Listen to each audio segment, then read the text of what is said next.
Hello, hello, hello, hello, hello, hello. It is time for another day. It is time for another stream.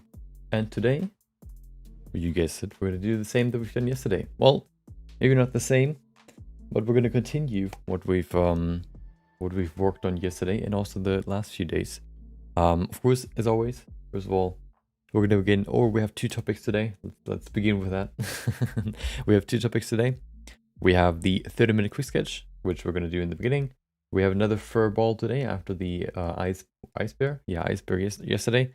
And then we're gonna go back to what we've worked on the last few days. Of course, I wanted to create the three main characters. You could say maybe you could let's say the three, I guess, protagonists, or okay, well, at least three characters from the TV show Arcane. I wanted to sculpt those. And we did Jinx last week, which was the first one where I actually kind of tested my new sort of character workflow. And this week we're gonna do Vi. We started on Monday, we created the body and all that. Then on Tuesday we created the clothing. We added some clothing. We added the vest, the chest piece. We started working on the jacket. I detailed it out some more off stream.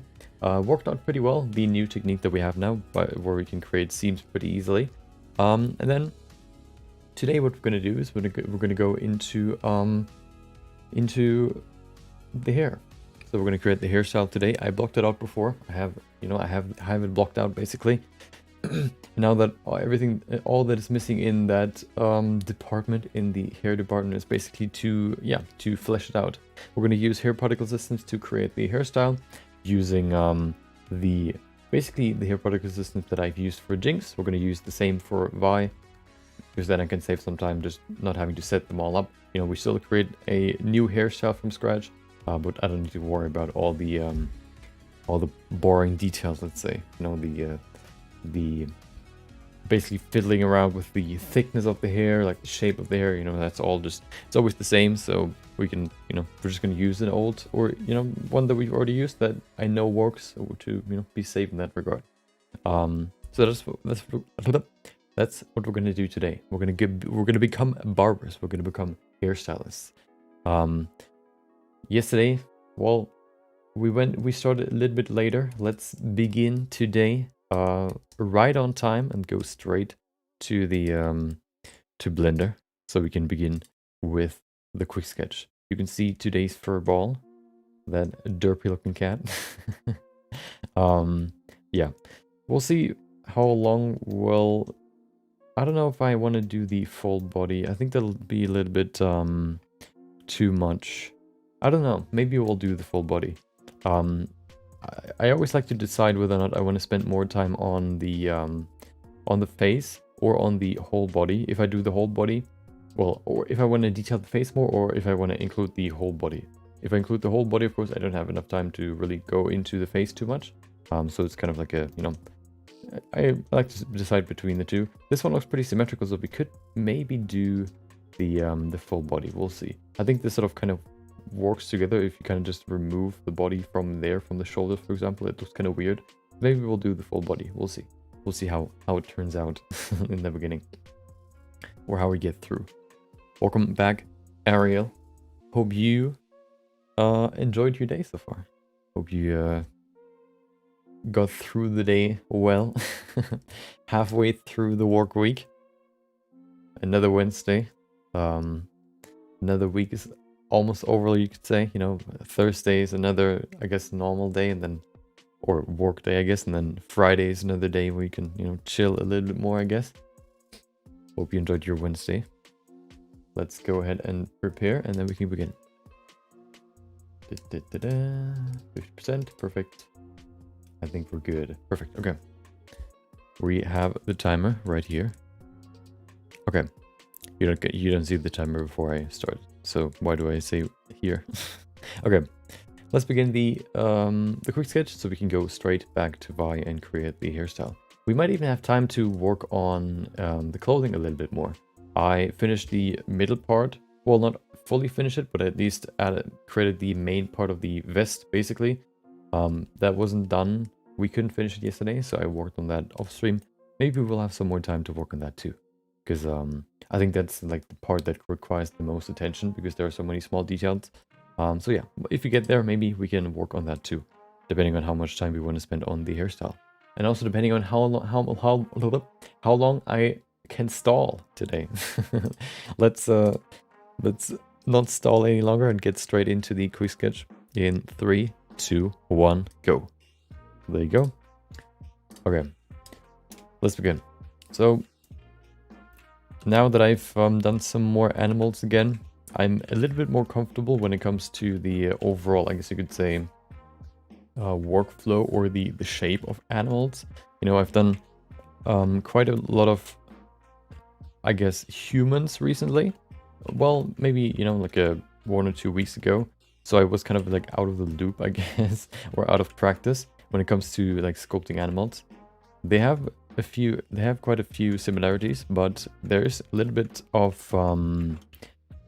yeah, there's a slight difference. They have still like the same bones in a sense, but the, I guess, structure is a little bit different. So if you know the, for example, facial bone structure of humans, you can pretty much or pretty well adapt that to animals too. Welcome back, Kutu. Welcome back to you too. Hope you enjoyed your day so far. Early as ever.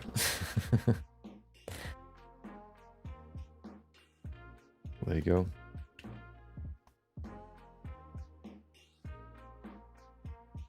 Are you just you know, are you also working, or both of you, are you also working in like, you know, in 3D, or are you just, I don't know, watching me do stuff, or do you actually you know, model yourself? Are you another, are you also what would you call those,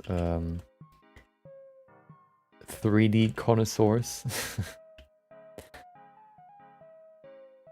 Okay, looks like Spider-Man right now. Let's go into the nose a little bit more. Hold on, did I? Okay, I did. Sometimes I don't delete the song search on my playlist, and which means that it always plays the same 3 songs. But it's not the case today. I use Blender just for fun. Oh, nice. I mean, if you don't use Blender for fun, then what are you doing? If you don't have fun using Blender, then are you really? Do you really want to do it? Okay. I'm dev. Oh, you mean like you do more programming instead of, I guess, working on models, for example?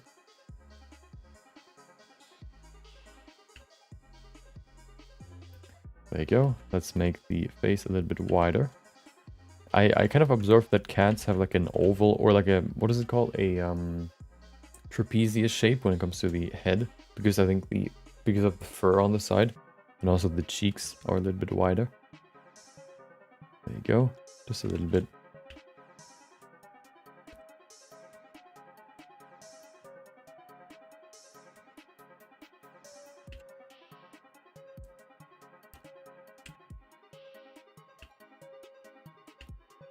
There you go. Looks kind of weird right now. Let's see if we can fix it.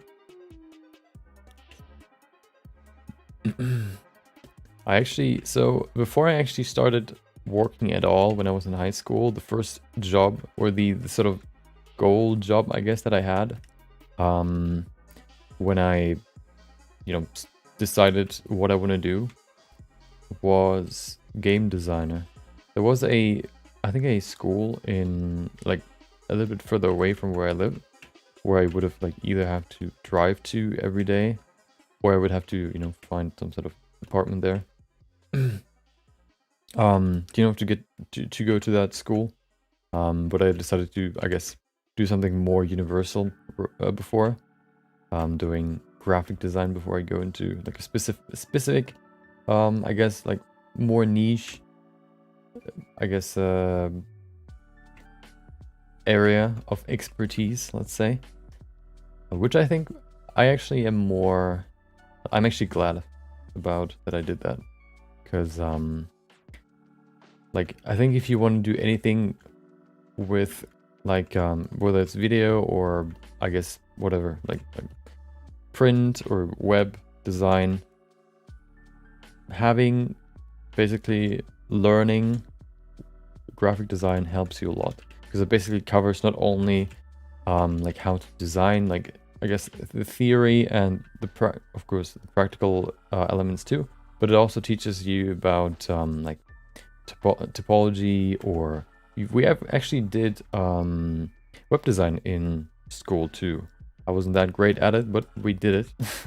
We also did, for some reason, we did I guess like computer, like what makes up a computer and how all the individual elements work, like how disk drives work, how like other drives work.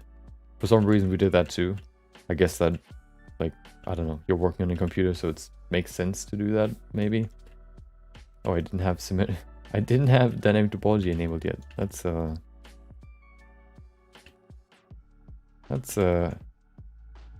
interesting. Didn't even notice. Welcome back, Barker. Hope you enjoyed your Wednesday so far. I guess for you it's still quite early. What would be like? It's 19 or 7 p.m. so it would be like 3 p.m. for you. Pretty early. As I said yesterday, I would like to have 3 or 4 more hours.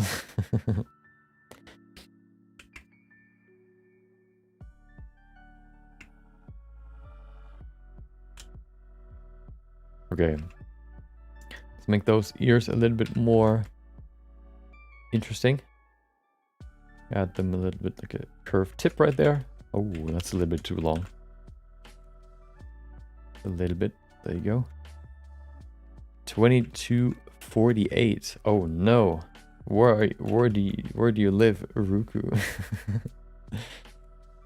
Welcome, first of all, Ruku. Hope you have enjoyed your long day too. 2248. How much time would... Oh, hold on. How much time would that be? Like, wait, that's 3 hours more. Oh, no. No. Wait, what? Oh, I guess... Wait. Georgia? Not the one in America, right?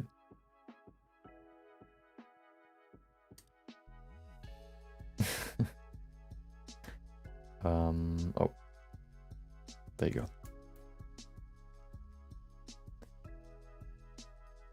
Georgia. I know the one in America, but I think there's another one somewhere. 2249. Oh no.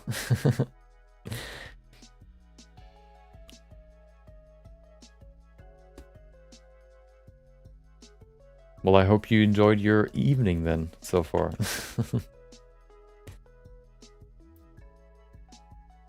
There you go. Okay.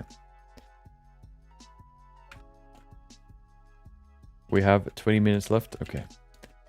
So we can now answer the question whether or not we want to add the body too, or if you want to stick with the head. We want to like make a detailed head, or we want to do a more, I guess, like a full body. What do you think? What's gonna look better, or what do you think would work better? I kind of I don't know really. I think both could look good, but yeah, I'm not quite sure just yet.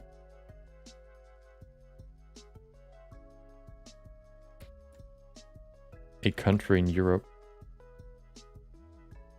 Wait.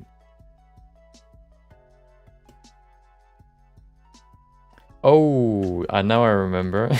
Yeah. I remember.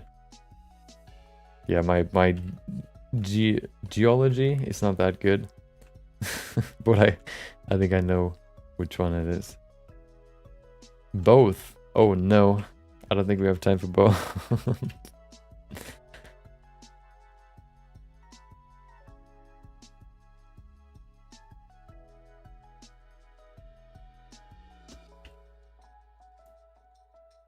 Nearest Black Sea. Go. Oh, that looks pretty cool, actually. This one and the last one from yesterday, the polar bear. I said ice bear for some reason. That's the German word. They turned out pretty well in the beginning. Sometimes it takes a while until they look somewhat okay, but this one actually looks pretty good already. The shapes fit quite well. I think we can do the full body. There you go.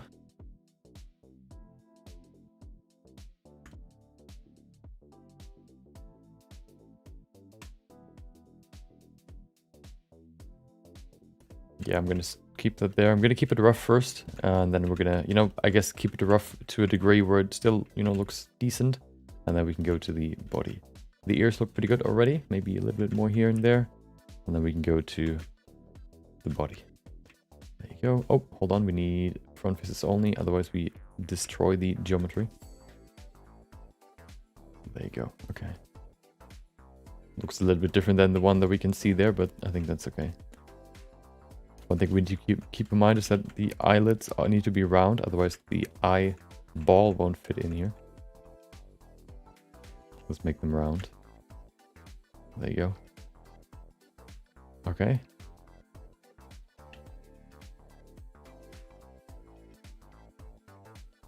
I think that's pretty good. We can probably go straight into the next part, the body now. So let's grab the neck and extend it. Just like the bird we talked about yesterday. The bird meme. We're just sitting there on a pond and it extends its neck 3 times longer than its body. Called Black Sea in English. Oh, wait, what is it?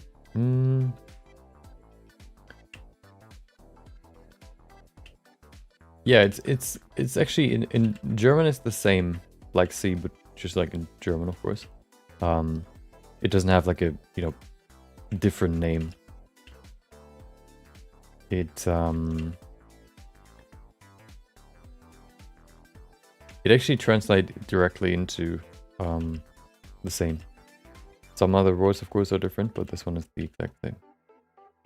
Let's see. So how long should we make this body? Looks kind of short right now. Let's extend the noodle.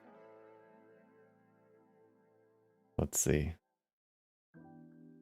The neck's definitely too big. We're not going to make a swole cat. We still need shoulders though, so let's put them forward. Bring them a little bit forward. There you go. And then we have the legs.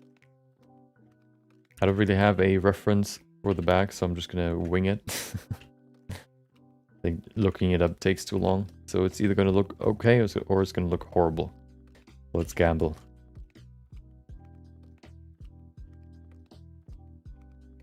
Oh. Good old lag.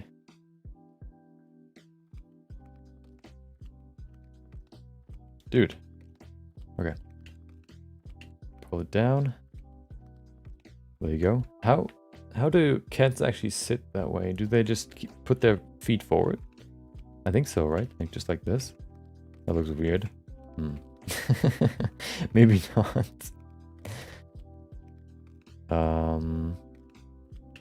Let's see. How do they sit that way?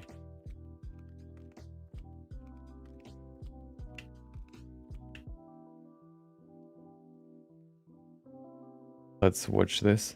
I mean, you can talk about whatever you want. Doesn't have to be about the stream necessarily. Okay.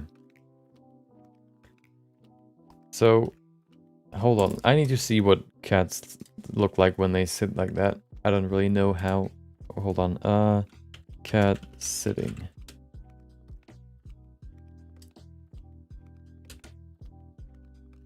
There you go. Ah. Wait. Oh. Oh, they have their feet together. Ah. They actually put them forward. Okay, but we need more in the back. This is not enough. We need more. There you go. That's better. And then we need to put it back here.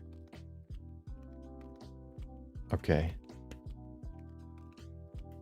Welcome back, Crow. Hope you've been enjoying your Wednesday. I see you've made your final version of the armor transition or the armor animation. I think it looks pretty good now. We're gonna, of course, go over it in tomorrow.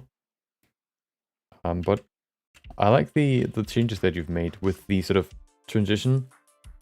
That the grid, for example, I guess, like evolves first before the plates begin to evolve. Looks pretty cool. Okay. So, hold on. Okay.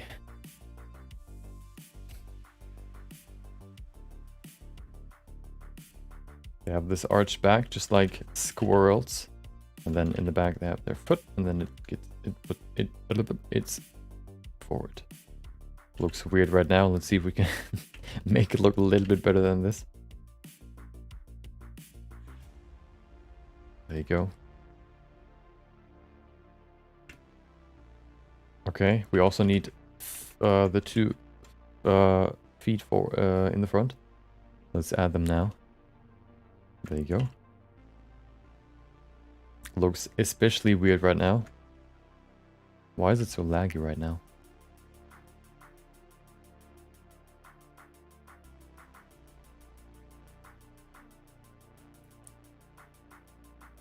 Okay. There you go. So I think, in my estimation, looking at what I've done for Jinx and what we're gonna do for Vi, you might even have some time to work on the clothing some more. You're gonna see how I guess what I did on, like, for the jacket. I've basically now finished probably like 80% of the jacket. The rest is basically just, well, at least the middle part. Then we of course also have the sleeves, but those shouldn't be too complex because they're only really made out of like 3 pieces. And the, let's see. Okay, it looks kind of weird. Maybe the neck is a little bit too long, but we'll see. If the hands reach geometric nodes, I will do it in something more. Oh, geometric nodes? Nice. Yeah, maybe. That would be cool. You could probably do something even cooler with that. Do an even cooler animation.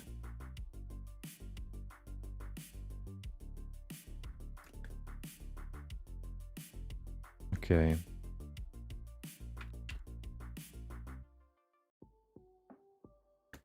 Yeah, so I've detailed the middle part. The rest shouldn't take too long. And then, of course, we have the clothing done. We're not going to add pants because who needs pants? And then, yeah, once we have the hairstyle done, I think the only thing that is really missing then is, of course, putting everything, like lighting everything and giving everything specific, like, textures.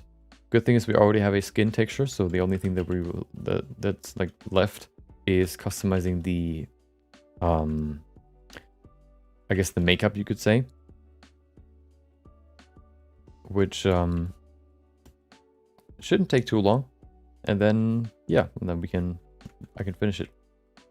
I'm gonna finish it on the weekend, and I'll see if I can make a small video for Jinx for next week.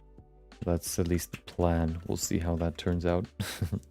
It depends on how long or how much time I need for Vi. Okay, that looks so weird. I think we're getting there though. Do you work in a company with 3D or are you freelance artists? I am a hobby artist. I don't do, well, I do some 3D at work too. I work at an ad agency. But our, I guess, main field isn't necessarily 3D. It is just something that I picked up at some point while working there. So I snuck in 3D in sometimes, but usually we just do more like print or, I guess, like digital, like websites or social media posts or stuff like that. we don't really do 3D as like the main, I guess, we don't have like 3D as our main selling point.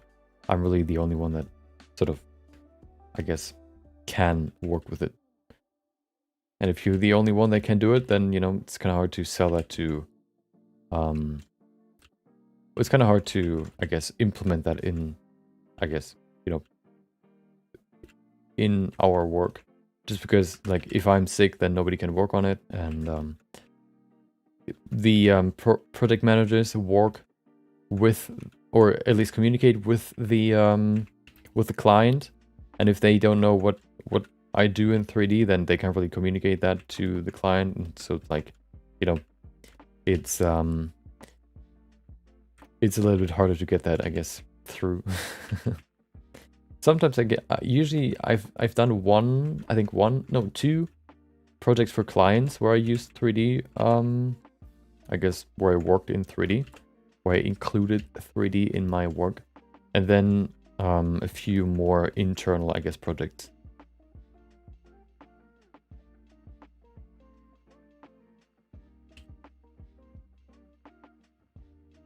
Okay.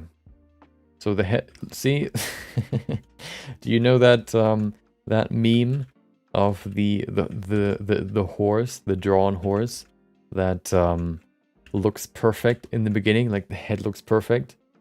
Oh no, the back looks perfect, and then the further you go to the left, the more it looks like more scuffed, as if it's like just being scribbled on, rather than actually worked on with shading and all that. That's what this looks like right now. You have the cool head right there, super detailed, or at least, you know, somewhat detailed, where you can see the shapes. And then the further you go down, it just looks worse and worse and worse. Looks like a scuffed, just like a scuffed lump of clay. We have 8 minutes left. Oh no, let's see if we can get there.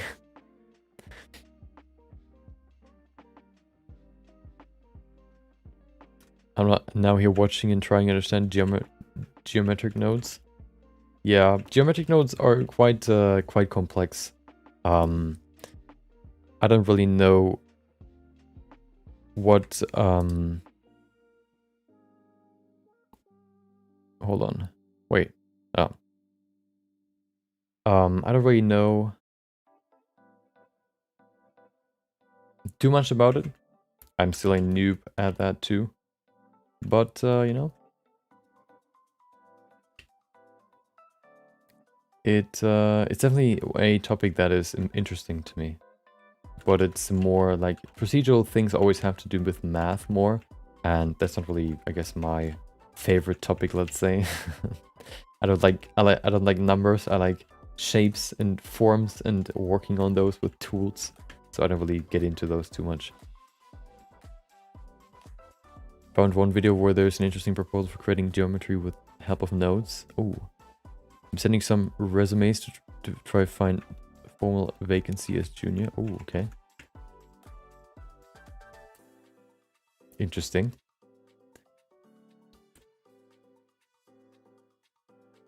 Yeah, so the main 3D stuff that I do is just, you know, at home, I guess, as a hobby.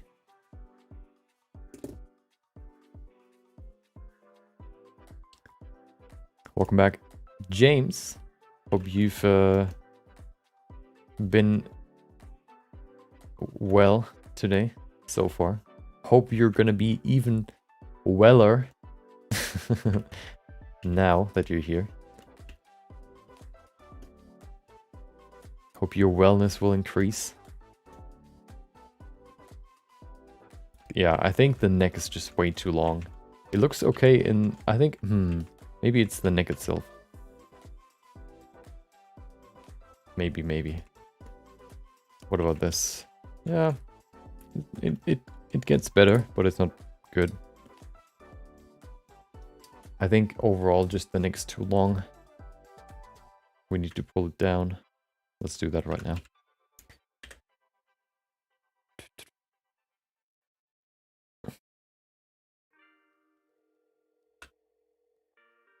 That sounded like you...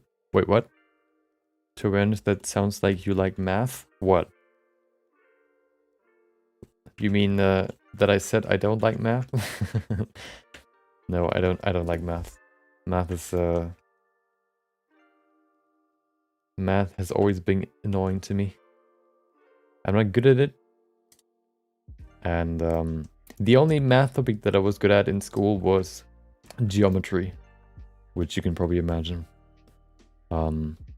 Yeah, so so in class 11 and 12, I think the only topics, or the only topic in math that I was good at, I guess just by like without really practicing too much, I understood everything immediately, was vector, I guess, calculations. So calculating like what the vector would be from one point to the other, or building things in 3D space or in a 3D graph. That's that stuff I understood immediately, but everything else was just lost cause, basically. I even had help, but I was still bad. Maybe also because I hated working or learning for math. Or I guess, yeah, learning anything in school was not my thing. Usually if I have to learn a topic that I just know that I'm never going to use again, and that is not interesting to me, I'm just immediately like turned off and don't care anymore. And that's kind of bad in school, because, you know, that's basically every topic that exists. Almost. Except for art. Art has always been fun to me. I mean, orange shapes and working with them, geometry, I mean, I guess. But, you know, I like the visual part of it, not the mathematical part.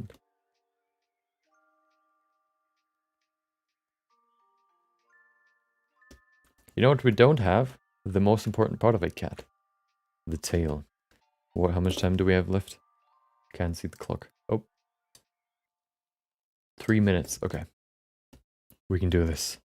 We can get this into an acceptable state, I believe. Add some texture here with the clay brush. It's getting there. The feet just look kind of scuffed. Let's see if we can move this over here. I think the feet are just too symmetrical right now. Now it looks even worse. Oh no. I'm convinced you like math? No. I don't, and I will never. I never will. That's why I don't like procedural stuff. Only really, like, I guess I don't like, what do you call that? Like, extended or advanced procedural stuff, because it requires a lot of math and, like, knowing what every, for example, every of these math nodes, for example, do, how they work, and how you can combine them to create certain things.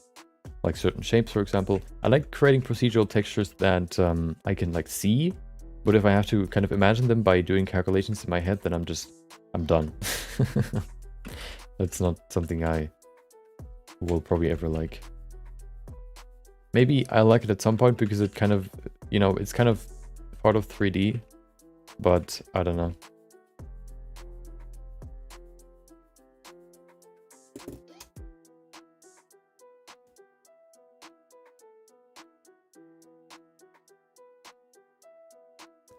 You made your presentation of the room.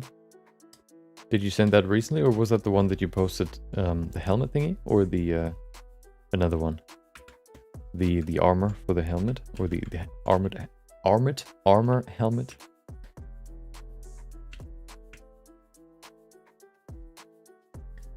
We have 1 minute and 10. Okay. Oh, tail. Oh, yeah. Thank you. Almost forgot. It actually came together quite well. It's not horrible. And I'm actually glad that we went to the whole body. It looks pretty okay. Let's add the tail now. Should it be a bushy tail? I think I want to keep it like this one. Slightly hairy. Oh, we need to remove symmetry. There you go.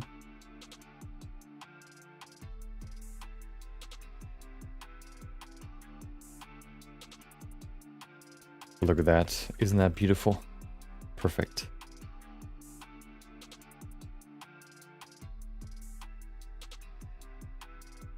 Okay.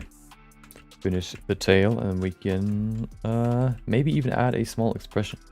6 seconds? Well, maybe not. Actually, I think we have a little bit time to give it some love. Yesterday we were a little bit pressed on time, but today we have a little bit of time. Doesn't take long just to add some asymmetry here into the sculpt. There you go. And then what I want to do is I want to select the head again.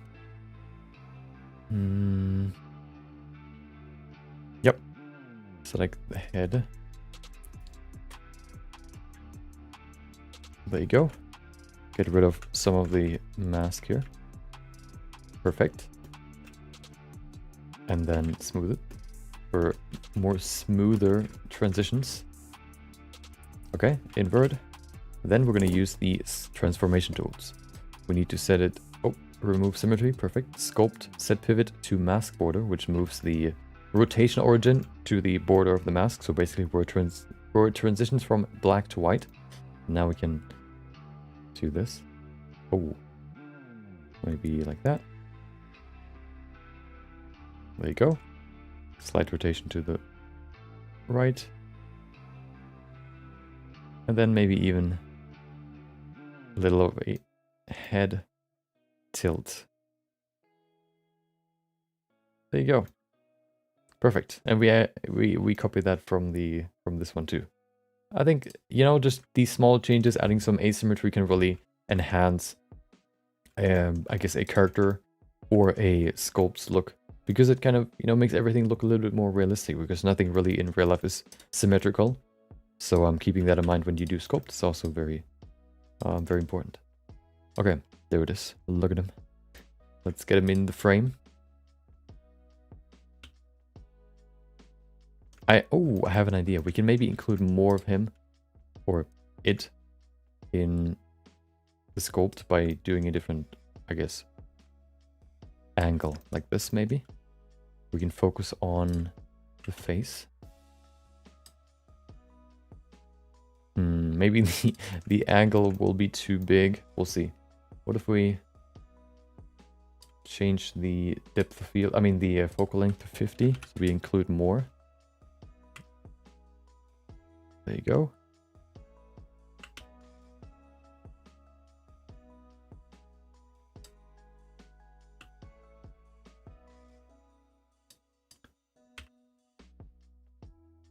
Maybe like that. That could be pretty cool. Let's save the file. I haven't saved it yet. Living on the edge. There it is. Oh, almost 305. Tomorrow's going to be 305. Quick sketch day 304. Okay, let's add some eyes. Unfortunately, I don't really have, I guess, cat eyes. So I'm just going to use, I guess, black. Which looks kind of weird, but I guess that's just how it is. I actually did something. So what do cat eyes actually look like? Oh, they have this weird shape in the middle. Okay. We could maybe even add that. So the way we could add it is by going in this view. We're going to use the knife tool, and then we're going to cut in a shape right here. Right there. Okay, do the same on this side. And there you go. Looks kind of weird right now. We'll see if it looks better once it's rendered. Okay. We can also add a few subdivisions here and there. Okay. Let's go into rendered view so we can see what we're working with. You make sculpting so simple.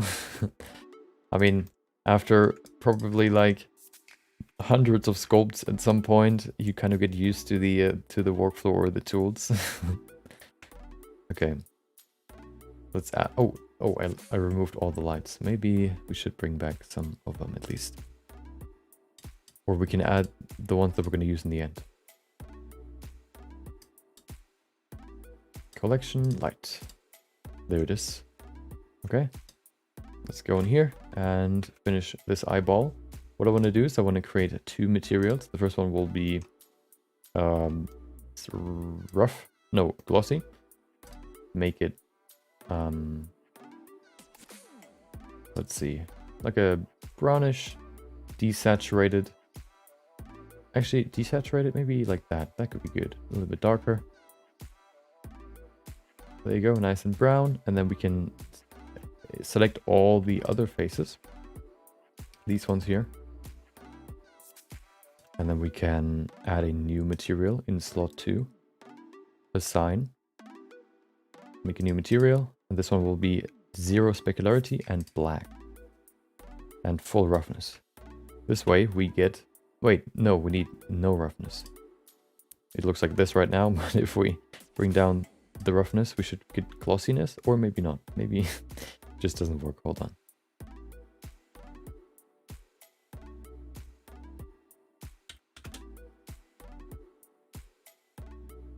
Okay, now this works. Okay, I think that's also good. Yeah. I mean, you know, it looks kind of like a cat's eye, I guess. Better than nothing. So let's add it here into the head.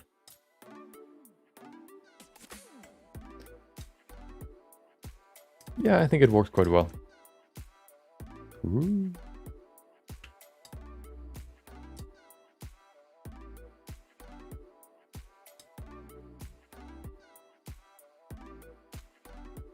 Okay, number 1. Let's do the other one. Perfect, number 2. Ah. And then we're gonna add some rotation to them. There you go. Let's see what it looks like. Okay, I think is he sort of cross-eyed? I don't think so. Maybe this one is a little bit too high. There you go. Yeah, I think that works. Let's add the quick sketch material. And then we have everything that we need. There it is. Widget. There you go. Give it some more detail. aka ambient occlusion.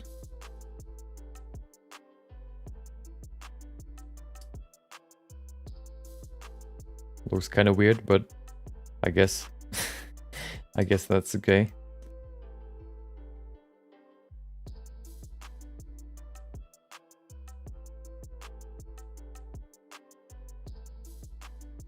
So what I like to do to see what the camera is actually rendering is you can go to the viewport settings here, and then you can enable passport 2, which is already enabled. If you set that to 1, you can see what happens down here.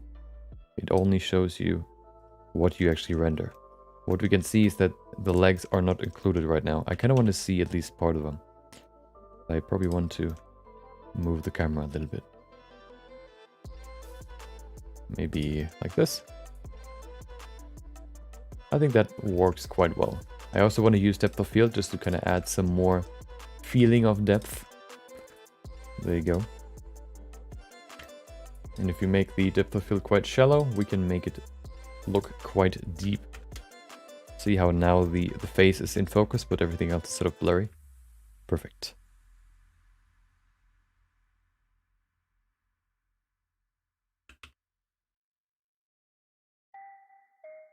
Okay. And then we have the lighting.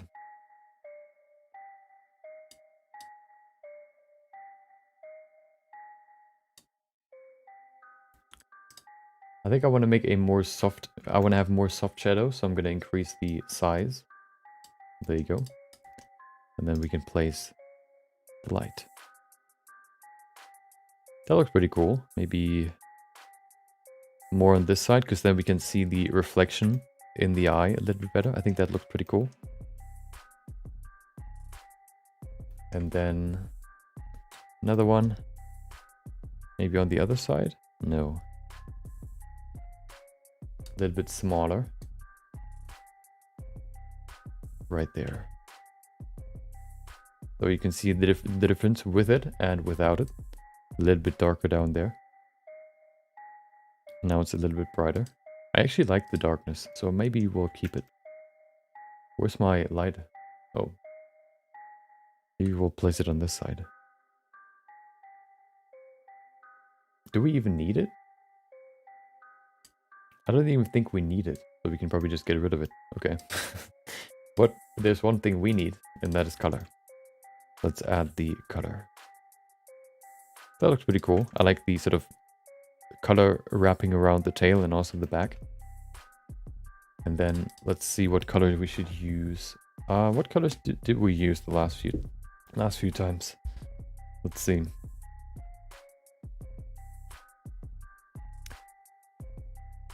Blue, red. Oh, well that's all I have. No, there it is. Blue, red, orange. Blue, green, red. Let's see, what do we have in this rainbow wheel? What about like a nice pinkish color? Like this? That's pretty cool. I like that. And then we can, you know what? What if we make the eyes actually pretty piercing orange? Give it more saturation. Brighter. Yeah, that's cool. Oh, yeah. Make it pop out more. And then we can change the background.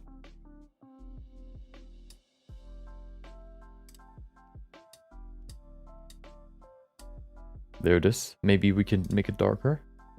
A little bit. Oh. Like that. Oh, yeah, that's pretty cool. I like that. Okay. That's all we need. We also have a rim light if we want it, but I don't think we need it. You can see what it adds. It adds like a small shine on the edge. I don't think we need that one here, though. I think we can live with what we have now.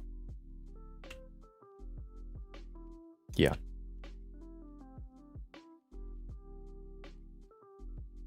Actually, yeah, let's keep it there. Okay. Let's do the render. The first one, of course. Not the last one. We need to do some post-processing. There you go. Done in seconds, because that's 3.0 for you. And then let's put in the clear node. And you can see now he's glowing. Set the size maybe to 7 to decrease the glow intensity, or at least, yeah, I guess size. There you go. And then increase the samples as well as the resolution. There you go. And render. Da-da-da. Okay. While this is rendering, let's see if we can drink faster than this is done rendering. I have 10 seconds.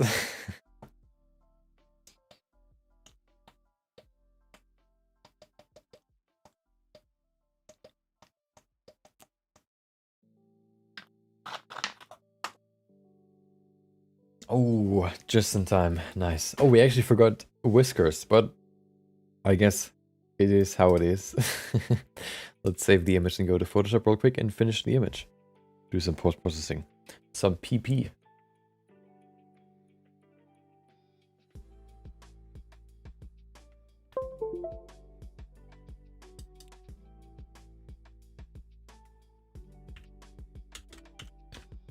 Resketch day. What is it? 304.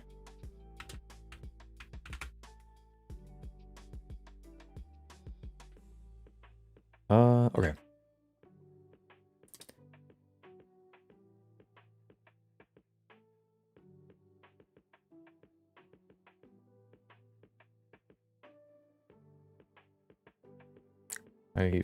Currently opening Photoshop takes a while. There it is. So where's my image? There it is. Okay.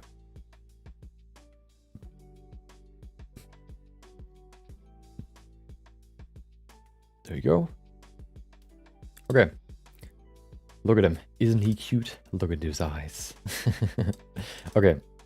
Let's give him some more love. So first of all, selective color. Bring down the black values just a little bit, not too much. Also the neutrals or the gray values, just so we can get some more depth into the image.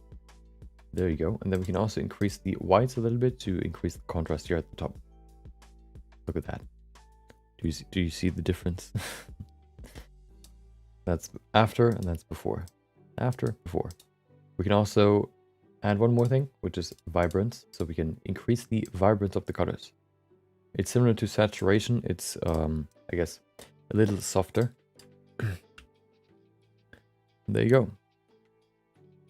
Oh, hold on. You know what? We're gonna add whiskers in here. Let's do that.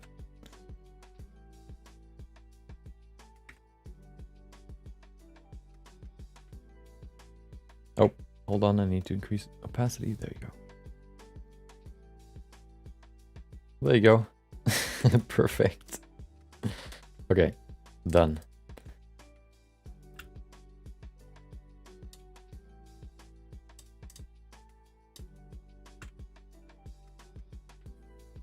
Save it as a JPEG to upload it.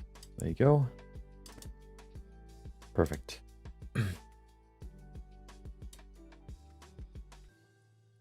Okay. We're done with the quick sketch. Let's say 99%. I still need to upload it. So while I'm uploading it, you're going to see the good old compilation. And then when that's done, we're going to go back to Vi. Today we're going to do the hair, which will be very fun because it's basically like starting a new sculpt and, you know, working on it like very quickly and creating like these big shapes very quickly. I plan on finishing it today, which we should be able to do. So that we then have the hair as well as the eyebrows, the eyelashes, and then we can go, well, and then tomorrow's, of course, we're not going to work on it anymore, but we're going to do, well, then it's ready to be finished, let's say. Okay, let's go in here.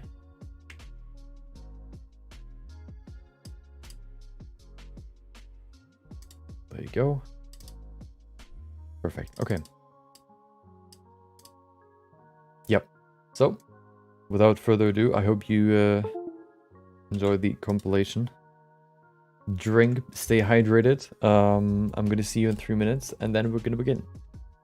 Yeah. Enjoy.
we're back at it again.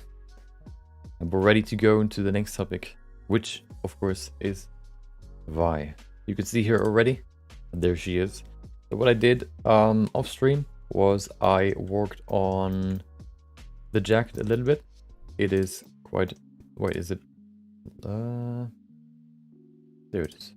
So that's the high resolution right now. Did I actually... Oh, maybe I should change the solidification inwards. Although, maybe not. I'm gonna keep it like that. We can see some artifacts here, but I don't think they look too bad. They might even help. So yeah, I've, worked on the jacket a little bit. Added some folds, added some different seams and whatnot. Of course, what is missing is this flap right there, as well as some smaller details like these button thingies right there. This small thing here, and then of course the shoulder parts. These things I still need to kind of figure out how I want to do them. Maybe I'll just sculpt them. That's probably the easiest way to do it. And then, yeah, then the hood. The hood, that's it. The hood. I completely forgot what it was called yesterday. So yeah, so that's what I did off stream. And today, what we're gonna work on is the hair. You can see I've blocked it out. We're gonna cover multiple. I guess we're gonna cover basically almost everything that is part of modeling hair in Blender when it comes to particle hair, at least. We will talk about using particle hair systems, how to, I guess, model or how to create a hairstyle, and also how we can use weight painting, basically here vertex groups, to define or to fine-tune the hairstyle and make it look more realistic. So that's what we're gonna do today. Because you can see here she has like a two-parter. She has long hair on one side and short hair on the other. So we kind of have to do some mixing and matching. And then of course we're gonna do the eyebrows too. But of course, I'm not gonna create the hairstyle from scratch. I'm gonna start with the oh, we're gonna append Jinx's hairstyle. Let's do that real quick.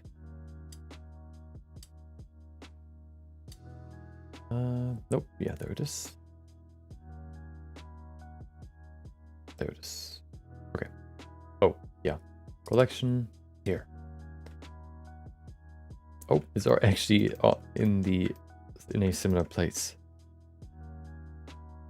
So that's the hairstyle for Jinx. It's pretty simple. It basically uses it uses a few systems here and there. There's one for is there one for the eyebrows too? Oh, there it is. The eyebrows are in a separate geometry for some reason. I think just because they were separate before. The galaxy orb was a pain. I haven't looked into your file yet. Maybe I'll do that after the stream. Okay. Yeah. So we have the braid in the back, which is this one. It is basically just one long hair strand with a kink enabled, which you can see here in the hair nope, not hair shape. Wait, should be here, right? No. Children. There it is. Kink. We can enable a kink type, which is braid, which basically shapes the hair strand into a braid.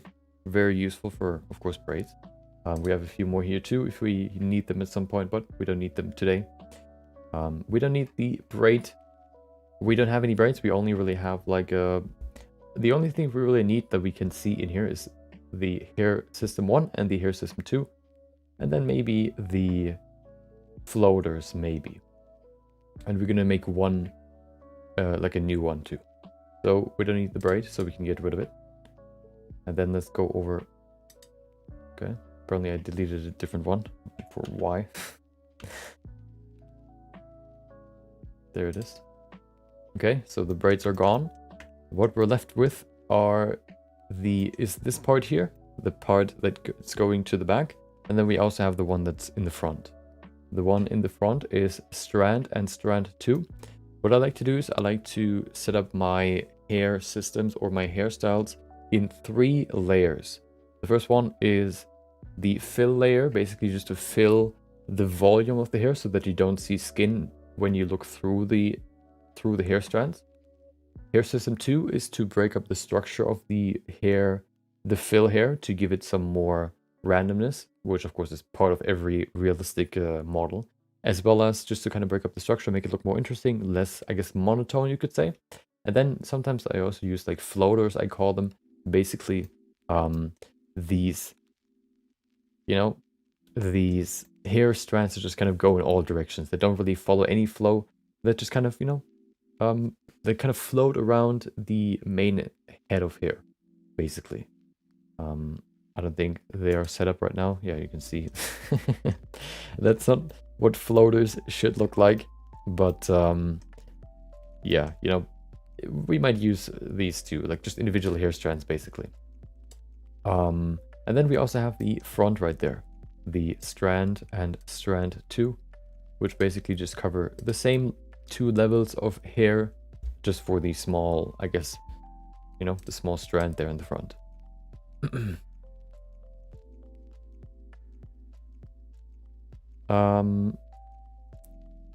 Yeah, so we don't need these strands, so we can remove them. There you go. So all we're left with now is this here. We of course need eyebrows. Oh, we also need eyelashes. I'm gonna add them later. Could be better just, I just gave a base example instead of working, like completing or creating like the actual orb, you mean? Just proof of concept, basically. So that's what it looks like right now. That's the hairstyle for Jinx without the strand, of course. We're not going to use this. We're going to create a new hairstyle. I just wanted to show you what it looks like then, roughly in the end.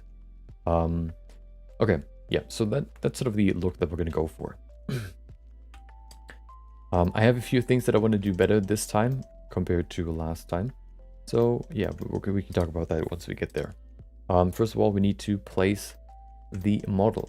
So you can see here we have like this invisible model underneath the or for the hair, basically just to separate the hair so you can move it around. You can kind of, I guess, scale it or whatever you want, but mainly also because then it's easier to set up your hair materials. You can do the same. You can also just apply the hair particles to your model.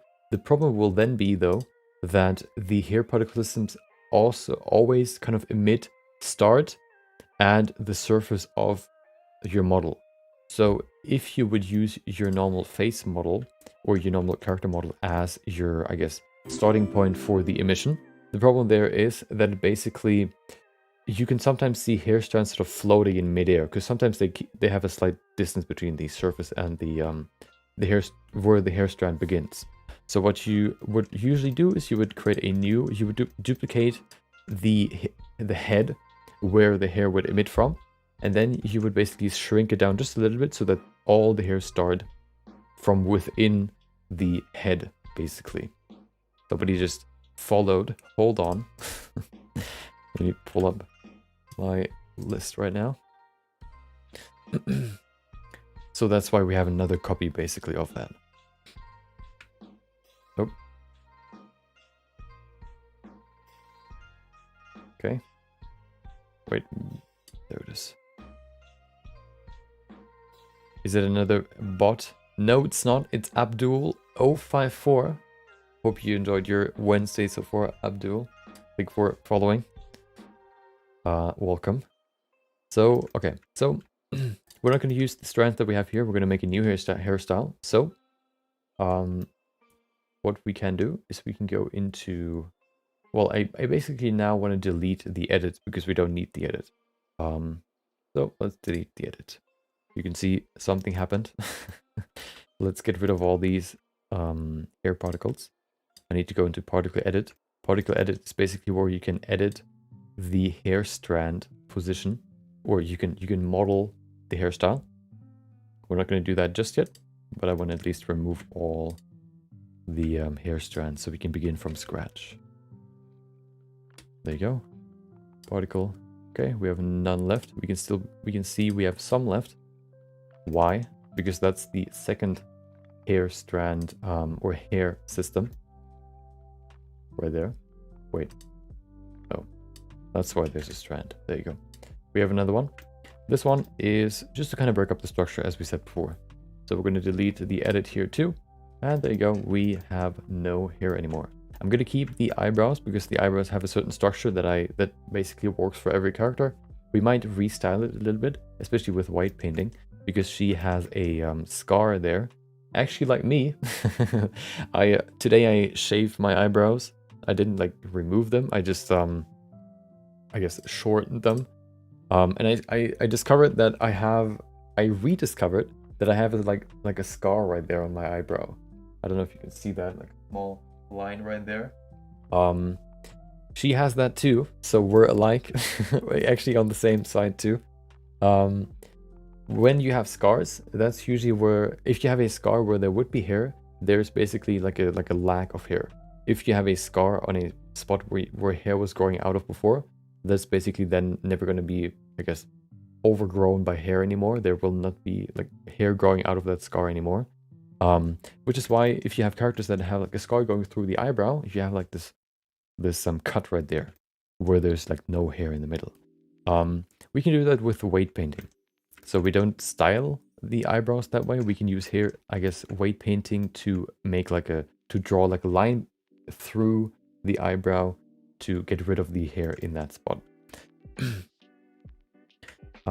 Yeah, but the first thing, of course, is we need to bring the head back into the original head. The hair back into the head. So we're going to move it in there. It's probably going to be too big, which shouldn't be a big problem though. Is that currently on? 0 and 0. Okay, we can see it's a little bit too high. We can probably oh, well, yeah, we need to align it first so that it's like inside of the head. Right there, and then we pull it down. Perfect. We can also, to make it even more exact, so that we can make sure that all the geometries underneath the actual skin is, we can go into the eyebrow or hair particle setting, or particle emitter, I guess you could say, and we can go to viewport display. Oh, wait. Yeah, and there's a tick box that is called show emitter. If you tick that, you can see, you will see your emitter material again. You can see it's a little bit different compared to our model, so we can adjust it a little bit to make it look more according to like ours, and then we can use it to create the hairstyle. I actually have an idea how we can do that pretty easily, although I'm not quite sure if it's gonna work. Maybe. Actually, no, I'm just gonna sculpt adjust it. Wait, can we copy? Hold on, I need to check something. So if I create a new, not circle, if I create a new UV sphere, I want to see if I can copy hair systems. I'm going to go to the hair emitter, say, oh, hold on. So if I select this and then this one, okay, well, that doesn't work. Wait, what? Really? Why not? Copy active to selected object. Copy all to selected object. Oh, I need to select the sphere first, then this one, and then I can say copy all to selected objects. And now we have the same in here too. So that's great, because now what we can do is we don't have to use the original emitter. We can just move that aside.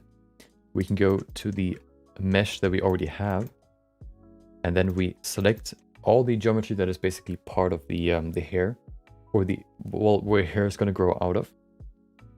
There you go. I'm probably not going to do that for the eyebrows, but at least we can do that for the actual hair. So we're going to select everything that will be part of the like that will have hair on it, or roughly everything. We can maybe extend it a little bit more than we need to, just because then we have some more room to play with.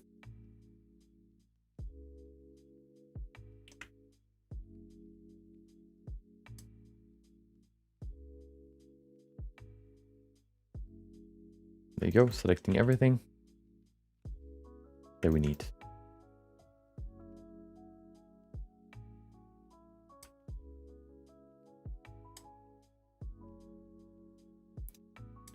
And then we can just copy the hair system to a perfectly fitting model so that we don't have to adjust it manually, which would probably save us some time. Right now, of course, it takes a while to set everything up, but then once we have it, we should be good.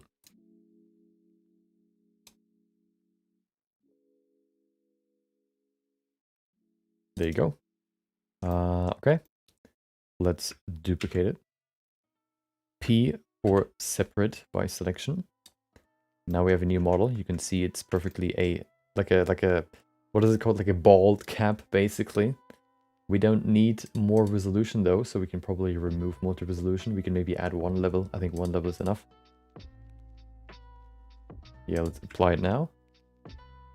There you go. And then we can scale it down a little bit. Alt S to do it on the normal, so it is a more or a better fitting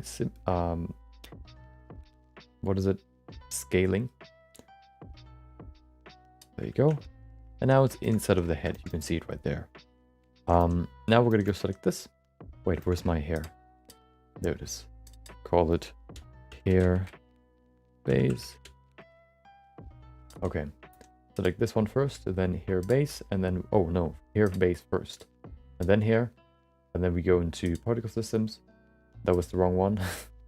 Let's try it again. 1 and 2. Copy all to selected objects, and now we have hair base with the same systems. Perfect.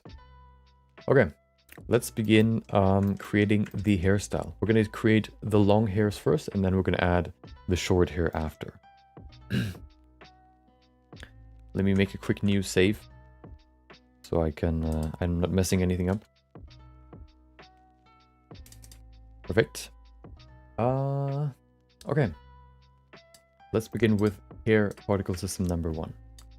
This one, let's increase the number of hair particles so we can see what we're going to work with. We don't need to see this anymore, so we can hide it. We can probably also just remove, we don't need to remove it, but I'm going to keep it in the scene first. Okay. So we now have the hair particle system. I'm actually going to lock this head so I can't select it. So we can only ever select the eyes or the hair model.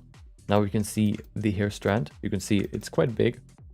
We can probably do some changes to make it look a little bit more fitting for what kind of, I guess, for what kind of hairstyle we want to go for. First of all, we can see, let's actually use another image, which should show her hairstyle a little bit better. Now we're basically setting up the strands to look more according to what kind of hairstyle we want to go for. First of all, we want to change the length. We also want to change the, I guess, the shape. Yeah, to make it as close, bring it as close to the original as possible. There it is. Let's see, what do we have here?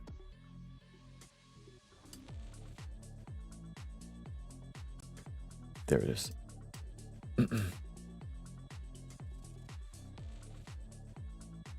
I think that's pretty good. That's a pretty good one. Oh, of course.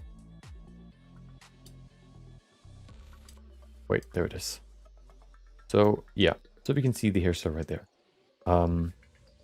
First of all, we can see the rough length for everything.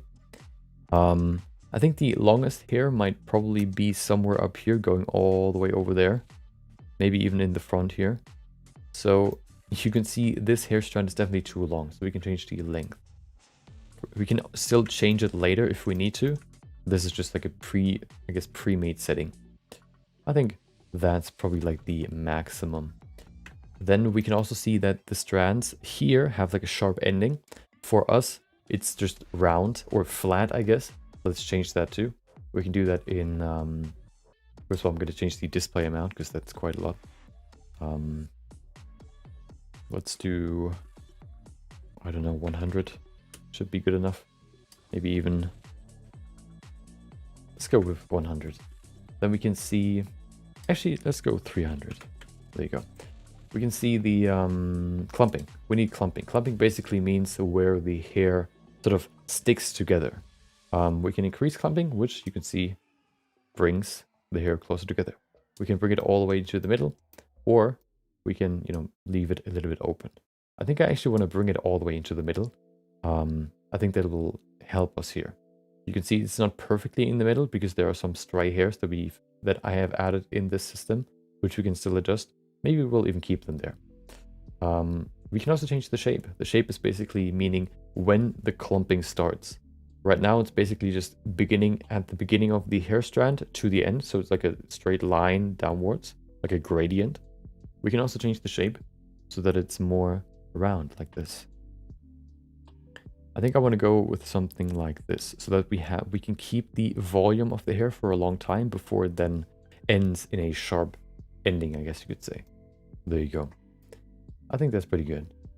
I also added twist just because then I kind of discovered that if you add a small twist to the hair, they can, like if you, for example, look at a single strand, maybe we can even see it in here.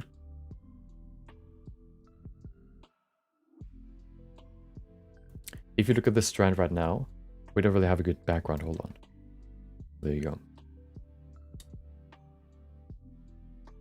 So you can see, we can see through the hair right now. If you set this to 0, you can see it looks like this. We can see these, we can see like black lines, of course, for the hair, but we can also see these lines in between the hair. That is, of course, one reason for that would be because we don't have enough hair. Another reason could be because the hair is basically just going straight from the end to the beginning, so they don't really cover too much volume, I guess. They only really, they have like a flat line that they cover.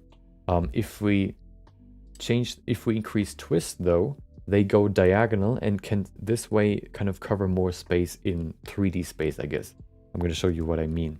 If I change the twist, for example, to 0.4, you can see now that it's sort of the lines in between the hair become a little bit pointier, or they're not like straight lines anymore. They get a little bit, I guess, obstructed by the hair, which can make it look like there's more volume in the hair. If you need to work with a low resolution hair, if you need to work with a few hair strands because, for example, it just takes too long to render or your PC can't handle it, then you can, for example, just slightly increase the twist to kind of create like this illusion of more volume in the hair, basically.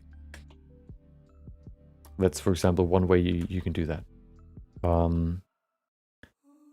I think I'm going to switch this back to 0.2. I think 0.2 is enough. And then let's go to the next one.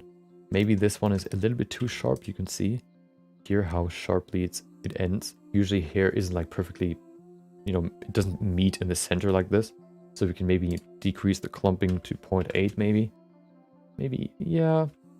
And then I also want to change the length.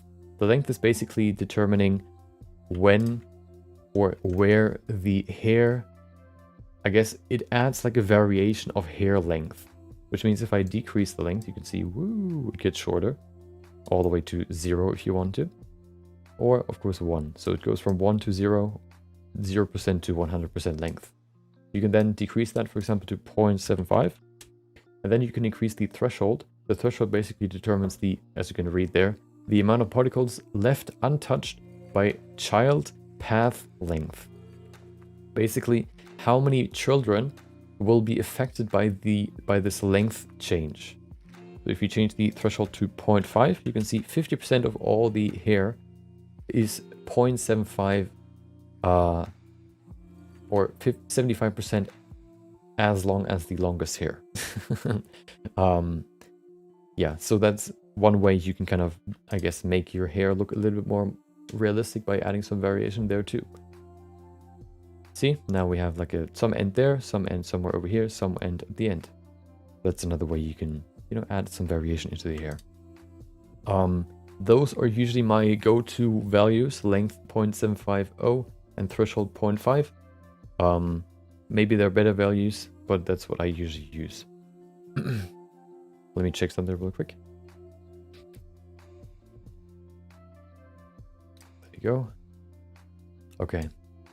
Okay. Perfect. Okay. I think we've covered most of the important part. Of course, I use simple children. I don't want to explain that right now because it takes a while. So we're gonna go to, I think this is already pretty well set up. We have a good roundness, good radius. I think the radius is pretty good. It's not too thick, it's not too thin. Radius basically changes how thick or thin the strand is. I think that this one's a good size. For the volume here, of course, we're going to add another level, which can be a little bit thinner to add some more variation to the hair. Clumping here looks good. Hair shape is standard settings that I always use, or the ones that I use for Jinx, which worked quite well. So I'm going to use them again. This strand, I think, is perfectly set up to be used for the volume. So let's do that now. Okay, let's get into the fun part, basically sculpting hair. We don't need the number. Let's bring it back to 0 because we now know what the shape looks like, or the hair strand. We're going to create all the hair particles by ourselves. We're going to go to object mode and switch it to particle edit. Now we're in hair edit mode, basically. We can here edit particles such like hair, which means if we now use the tools right here, we have the comb brush, smooth brush, add brush, length, puff, cut, and weight. We're going to use the add brush first. The add brush basically lets you add new hair particles. We have a few settings in the tool settings right here. I don't know why it's not here, but oh, it is actually. Okay. We have a few settings here.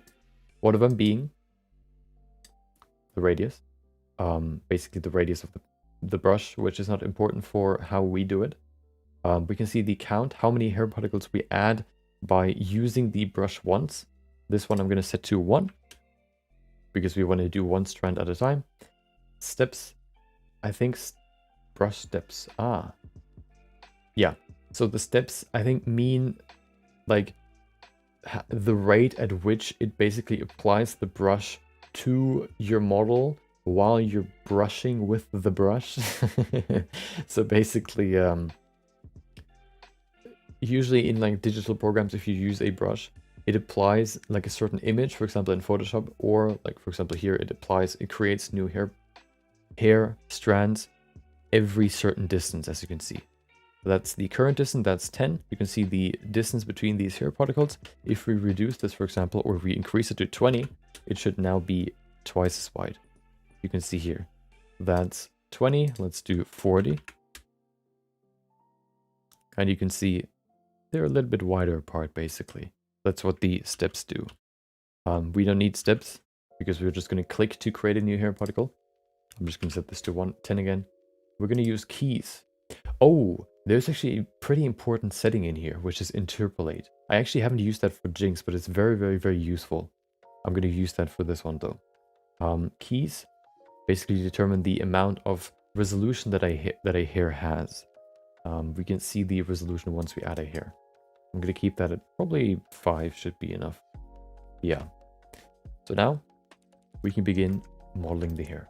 What I like to do is, because I've blocked out the hair, I like to block out the hair because then I can basically use this as the basis for my particle hair. So I can now go into my my sculpt and I can say, okay, well, where's the hair growing out of? Maybe like somewhere over here. I'm going to add a hair particle. There you go. You can see a line right there. We can see the resolution of the hair with these dots. Right now it has 5 dots. We can also show children. There you go. Now we can see the full strand. We're going to use these, the strand to create the hairstyle. Yeah.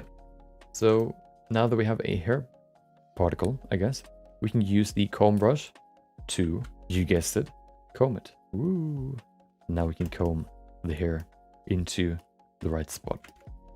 And that's basically what we're going to do for the next, I don't know, while. We're going to move these hair particles in the right spot to create the hairstyle that we've sculpted before. I'm going to lay out the foundation first, and then I'm going to remove the sculpt, and then I'm going to just work with that. I will actually go into the sculpt because this one is just the foundation. We're going to add a layer on top. So if we bring the foundation close to the skin, we have more room for the second layer to, I guess, to not be too big, I guess. So that the hairstyle isn't like super puffy. Okay. It might still be too far away. I think it is. You can see here it should be pretty close to this, to the skin. One more thing that I want to include or add, I guess, do for this one, for this hairstyle, is one problem that I've discovered is that you can see here these hair strands. They also always follow the curve of the hair particle, which also means that the hair strands start basically not parallel, but at a 90-degree angle from the curve, which means that sometimes the hair particles sort of grow out of nothing, out of the hair, I guess, out of the skin. So you can see here they just start in midair. We can solve that pretty easily though by selecting this vertex right there, control left click. Wait, hold on. Do I still have my... Oh, there it is. Perfect. Selecting this. Then we can subdivide this. Subdivide. Now we have another particle right there. And then if we just deselect strand length, we can adjust nothing for some reason. Okay. Let's try it again. Select these two. Subdivide. Okay, maybe... wait, was it... I think that's how it worked last time. What if I do it with these two? No. That's weird. Okay. I mean, we can also just increase the amount, I guess. So let's switch this to 6 then. Let's just keep this one how it is. We can bring this vertex closer to the first one, which changes the rotation here, which makes it, I guess, more realistic, because now the hair kind of grows out of the root.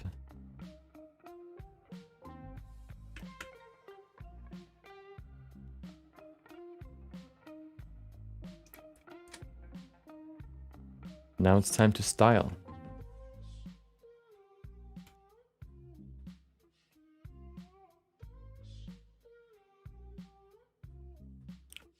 So that's what I've done for Jinx too. You know, just kind of working one by one, going through this and laying out the foundation, and then the next step would be to adding the second layer. So this layer is basically here for yeah, to fill the volume. The next layer is more to kind of establish a, I guess, better looking structure. You can see the block out is wider. That's perfect. Yeah, you can see the first strand looks pretty good. What we can do now... No, okay, let's create a few more hair strands, and then we can use the powerful function in the brush settings here. Let's add a few more. We're going to add one right here. We're going to add one right there. Okay, perfect. Let's style those two. We can always focus on one by selecting it first, C, selecting, and then only this one will be affected. So even if I brush over both, only the one in the front will be affected, which is very useful, as you can see, because then you can focus on one individual hair strand. So we're going to move that down here first, and then we need to reduce the size. I don't really know why this sort of... hold on, let me set this to 5. Now it's smoother. Why this... Oh, now it's better. Perfect, okay. I was confused why the dot was not connecting with the edge. But now it does, so it's all good. We need to bring it closer to ensure that the particles grow out of the root. We can also move the root deeper into the skull to, yeah, pull the beginning of the hair particles, you know, further into the surface, which can also help.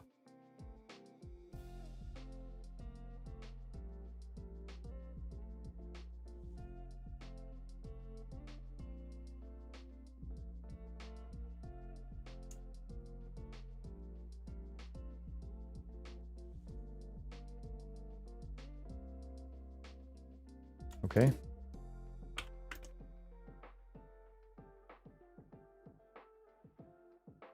You can see how perfectly it now grows out of the hair, out of the skull, which will save me some time in the end. Because what I've done for Jinx is in post-production in Photoshop, I adjusted the hairline a little bit. I added some more hair, and I fixed the sort of the mistake there. And I can save that time now that I do it in here. Having a, you know, the rule of VFX is always an edit. You know, editing can always save or change something, change the look of something. But if the look already looks, or if it already looks good in the original without the edit, like before the edit, if the footage looks good before the edit, it's going to look even better after the edit. If it looks crappy before the edit, it can only really look like okay after the edit. Okay. 0.1. Okay.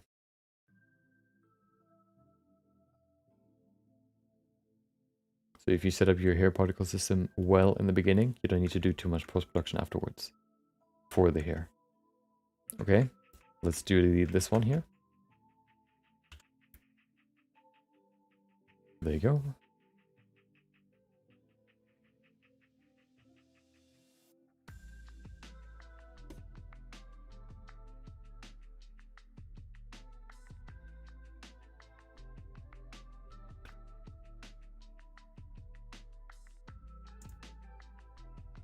You can see this hair strand looks quite long for what it's where it's supposed to be.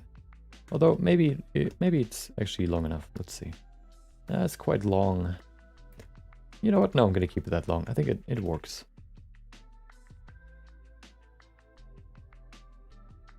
There you go.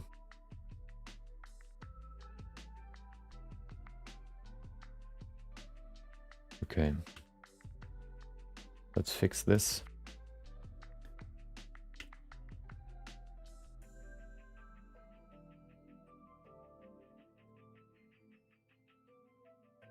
Perfect.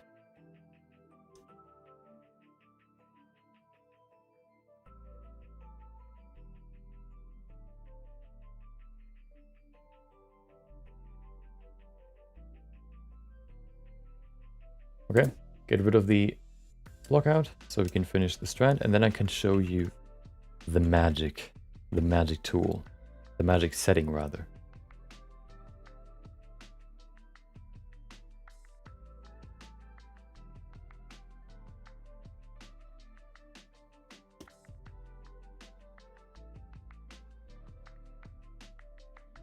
Okay.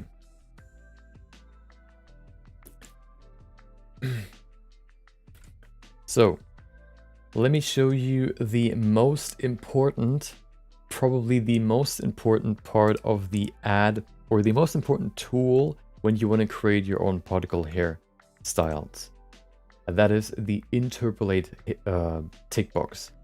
The interpolate tick box, interpolation basically means that you get values, and interpolation basically means that it sort of tries to fill in the gaps between these values. So if you have a value of 0 and you have a value of 1, if you look for a value right in the middle, it would be 0.5. How it uses interpolation for hair particles is very, very, very useful. So for like this hairstyle, for example, if you want to fill the entire surface here, you want to fill everything like from here to here and then from here to here. We've set up these 3 strands. So how can we fill this up pretty easily? We're going to use the add brush. We're going to take interpolation, and then it's going to basically take, let's first of all see what it looks like without interpolation. That's what it looks like. It just adds a straight hair particle. If we enable interpolation, it does this. Ooh, magic basically. It looks at the 2 strands and tries to shape itself according to both strands. It gets affected by, it basically tries to reshape itself according to the 2 strands that already exist, or these strands that already exist. I think the closer it is to one, the closer it kind of inherits the shape of that one. So if it's closer to this one, it's going to look, closer to this one. If it's going to be closer to this one, it's going to look more like this one, which means this one basically almost perfectly covers this space already. If we do that a few more times, you can see we already have the front covered. And that's how easy you can create hairstyles. Of course, we still need to do some adjustments, but at least we can fill the base very, very, very easily that way. And that is probably the most important tool for any, I guess, hairstyle that you want to create with hair particles. It is so easy to just add more. Let's see if it works here too. Okay, you can see here we have a problem here, right here. But the good thing is now we can just use the comb brush. We can go in here, we can select this particle, and we can adjust it. It is so much better than just using the add brush without the interpolation, because then we would basically have to add this, and then we would have to brush it down and kind of reshape it ourselves. This step, or this tick box, basically saves us that step, which is so valuable. And I'm glad that I found it, I think like 2 months ago, or maybe 4 months ago. Before that, I always did it manually, which was horrible. Okay. Okay, let's do, yeah, let's add some more. So we can see the front is already covered. Let's go to here. This one looks okay. I'm going to keep it there. Actually, no, I'm going to adjust it first. Yeah, let's adjust it first. Before I lose it, basically. Let's bring back the hair block out so I can see the general flow, which looks pretty good. What we can do though is we can give it a slight bump here in the back. Give it a nice curve. There you go. Okay. Oh, it might get quite deep into the skin, so we can move it out a little bit so it can cover more space.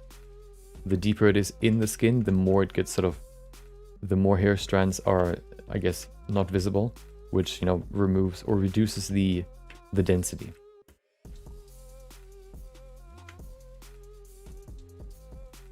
Okay, there you go.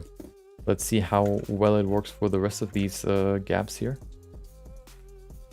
Oh. There it is. Another one. Another one. Another one. Oh my god, it's so perfect.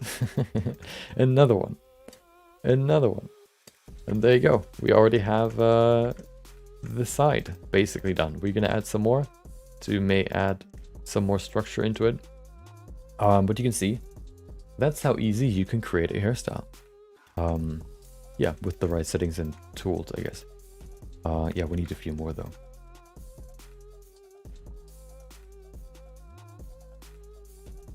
So you can see we have some big gaps right there. We have some big gaps right here, and then we need to kind of end it right here. I think I'm actually gonna move it over here more. I think I want to have like a curve that goes further to the other side, like here. You can see it's extending just a little bit more, which we can actually use to create another layer and fill the volume some more. So we're going to go over here a little bit more. We kind of go in between here and add a new strand. There you go. And now it not only fills this gap right there, but it also kind of extends the hair more over here and creates a new layer. Look at that. Isn't that beautiful?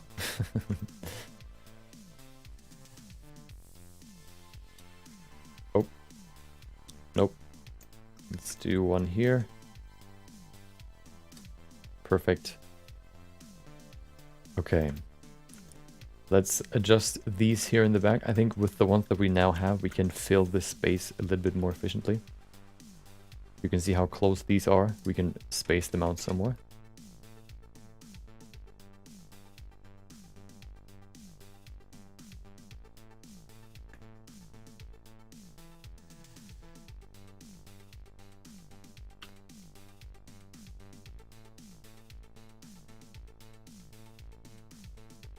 There you go. Okay. This one already looks pretty good. I don't want to adjust it too much. We can change this one though. Speaking of hair, I talked about it yesterday. I need to get a haircut again. My hair is too long. I don't know if barbers are still open though. I think I'm gonna let me make a quick note real quick so I remember it tomorrow. That I need to make an appointment.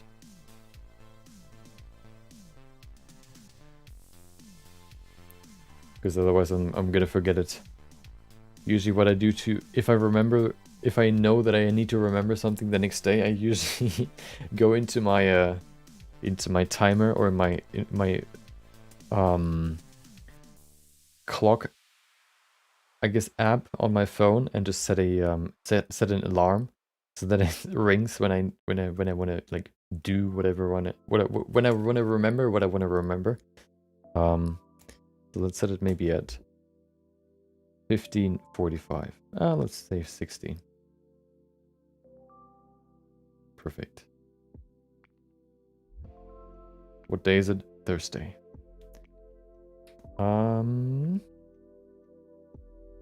Let's call it Barber.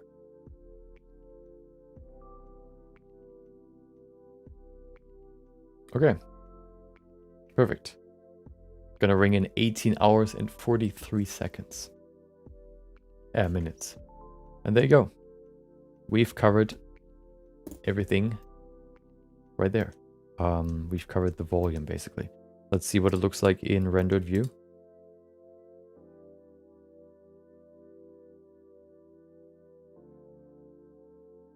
There you go.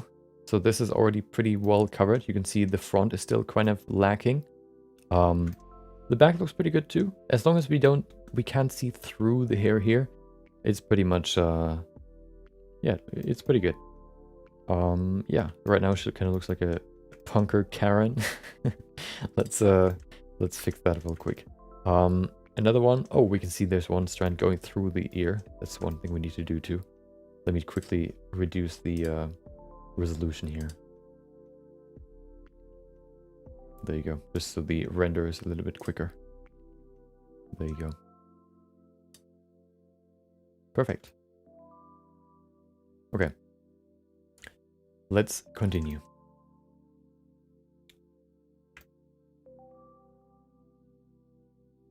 Not sculpting. Particle edit. There you go. Basically hair sculpting. Okay.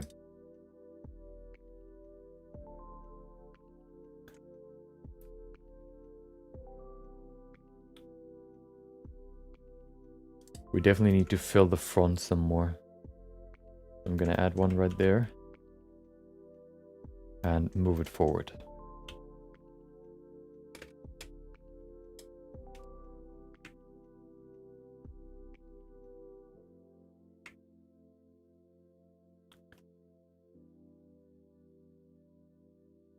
Let's see, where do we need to go? Okay. Down here and then around.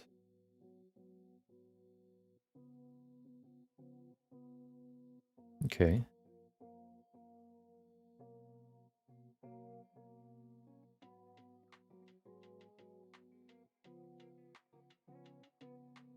Perfect. Lockout gone, so we can fine tune it. There you go. I don't know why, but I think this, like creating hairstyle, is probably the second most fun thing for me to do in Blender. Well, at least considering or thinking about the whole character creation process. I think that's my second most enjoyable part of the process, creating the hairstyle. Just because it kind of feels like sculpting hair. You know, it's just so intuitive and so so easygoing. I don't know, just very fun.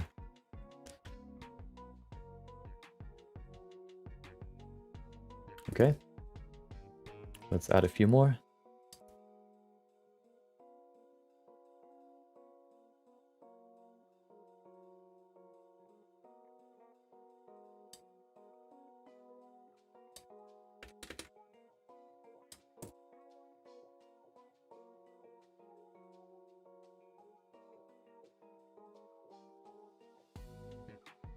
Only 1 week left for me to work. Then I'm free for the year. Then I can do whatever I want.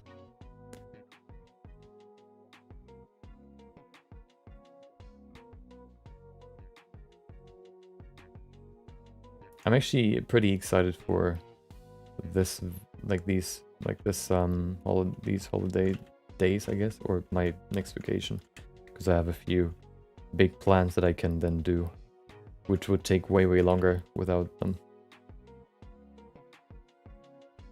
which would actually affect the stream and I guess my content in general, which I'm very excited about.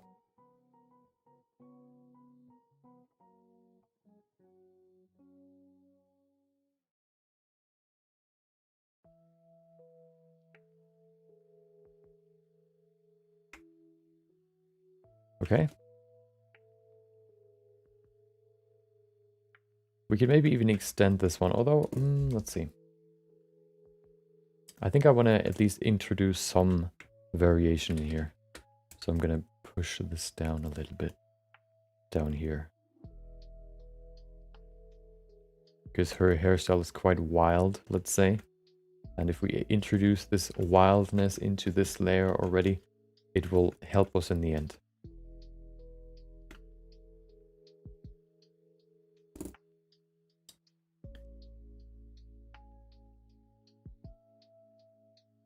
Letting one layer do the heavy lifting is kind of hard. You know, it's kind of hard to get right.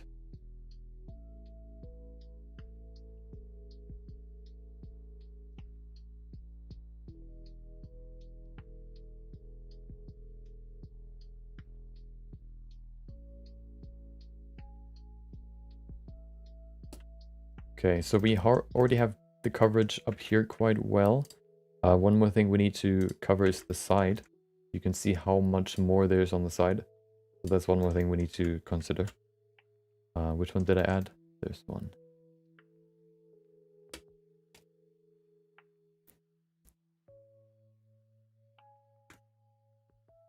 So I'm going to do a few more here to cover the top, and then we can go to the side.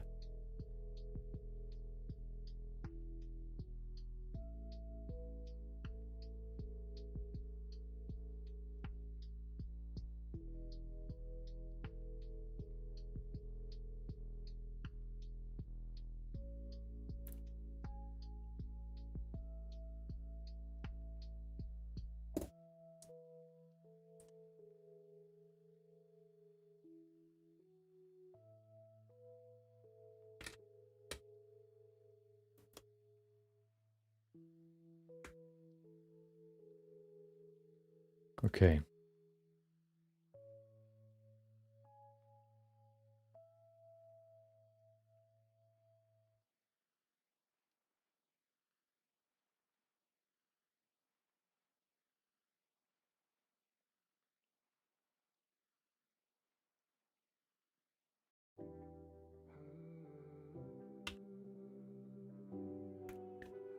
Okay.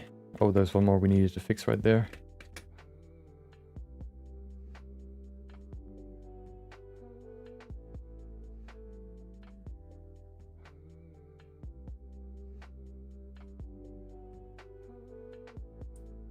Okay.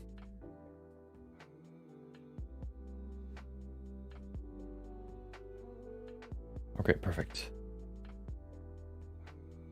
Let's go to the side now. Let's fill the side. Let's add some more volume to that.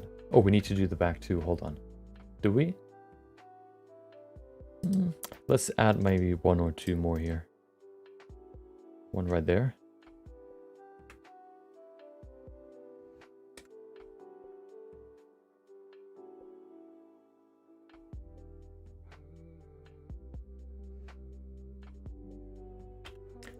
And then the other one a little bit shorter, probably.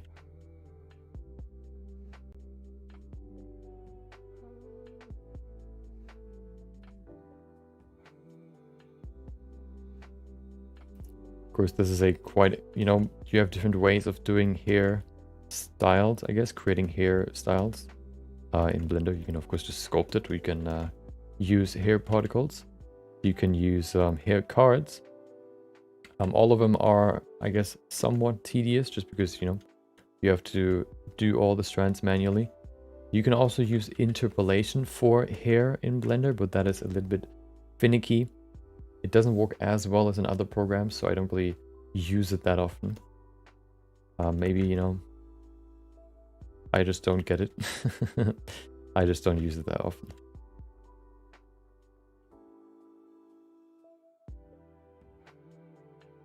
Or maybe I haven't made an extensive experiment yet. That sort of, you know, I have a theory how it might work well, but I haven't tested it yet.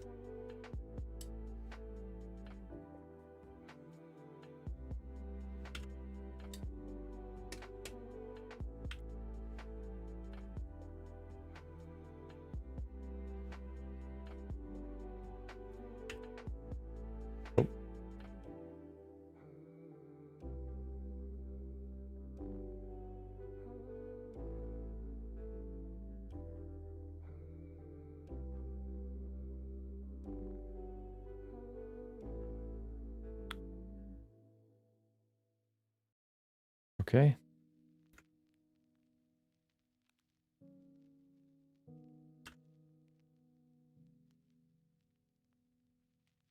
There you go.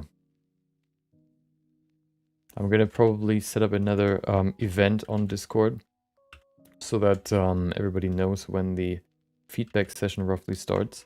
I did it last time, and I think it's a pretty cool feature on Discord. Basically, you can set up events, and you can set up like a date, and everybody can say like, oh, you know, they can sort of join the event if they want. I don't know what that does, but maybe it gives them like a notification.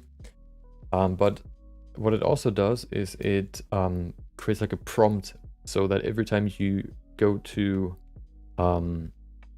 you open the Discord server, you can see like this green text like, oh, event started, and then you can see, hey, you know, we do the personal feedback session right now, which I think is a pretty cool setting or pretty cool feature. And I think, you know, the feedback session is like the perfect opportunity to use that feature. I thought about using it for all streams, but I think that's a little bit too much. Of course, I already post when I go live, so I don't want to go even further. Of course, I could exchange what I do now with that setting, but I kind of want to keep this event setting for more special events, I guess, rather than just like normal streams.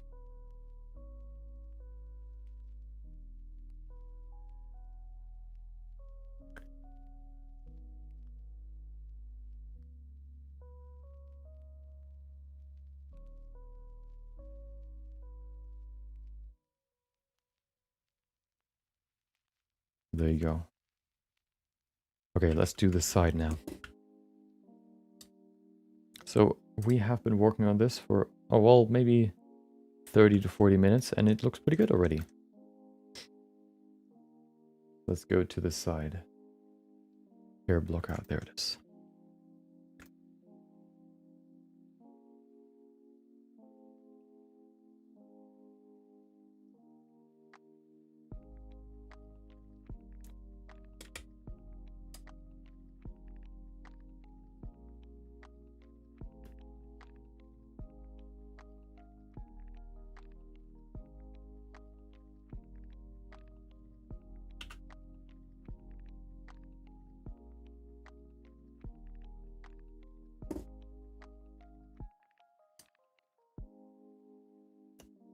The hair, the first level of hair will kind of cover the most, I guess, ground when it comes to the shape and also the structure. The second one is more for the, I guess, details, making it look less, yeah, monotone, basically.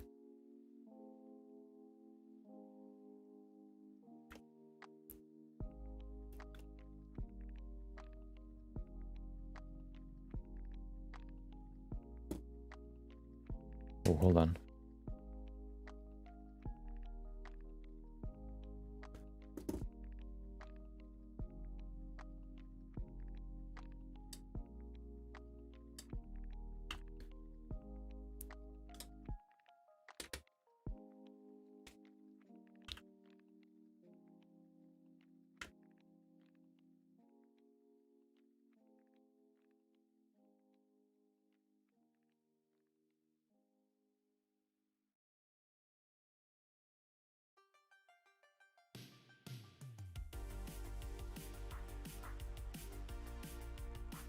Yeah, so if we do, you know, particle hairstyles, I would highly suggest creating a hair blockout first by sculpting it, because that's like so much faster than immediately creating it in with particle hair. Just kind of sketching out the hairstyle would makes your whole life easier.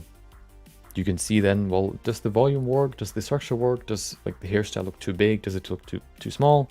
And then once you have that set up, you don't need to worry about that anymore once you kind of go into the deep end, basically.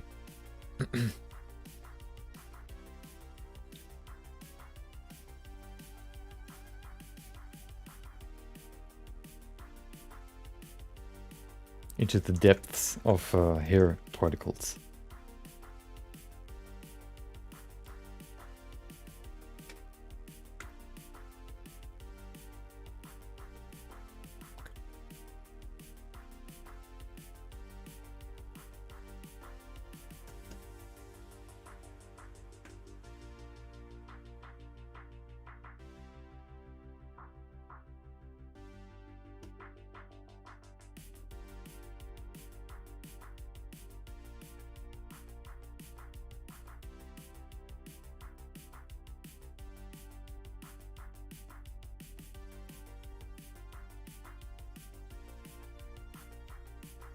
Okay. The process in itself is pretty simple, you know, once you kind of know how it works.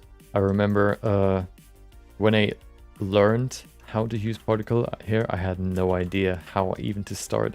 I had like some idea how you could maybe do it, which actually ended up being somewhat true, like, you know, creating like every strand by yourself to create the final look. But still, the workflow is still, you know, somewhat complicated if you never used like particle hair before in any program.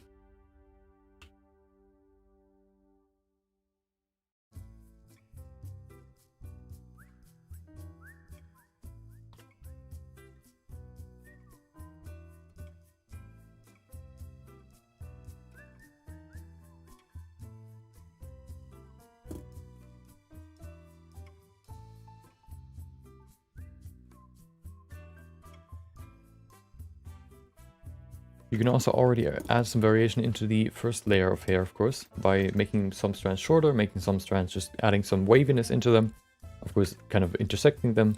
This way you can immediately add some structure into the hair with the first level too.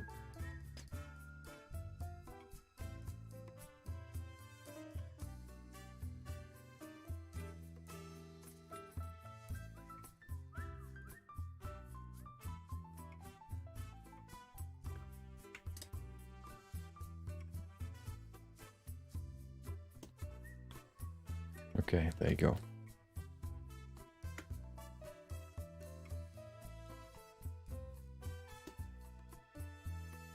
The good thing is the eyebrows are pretty much set up.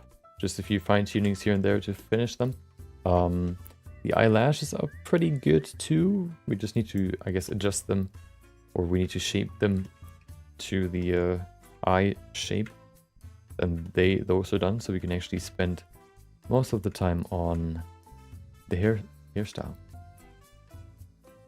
which is perfect.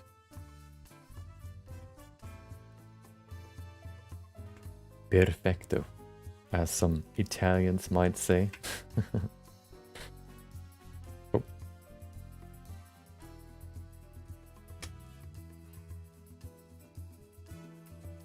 Probably butchered it from beginning to end, but who cares?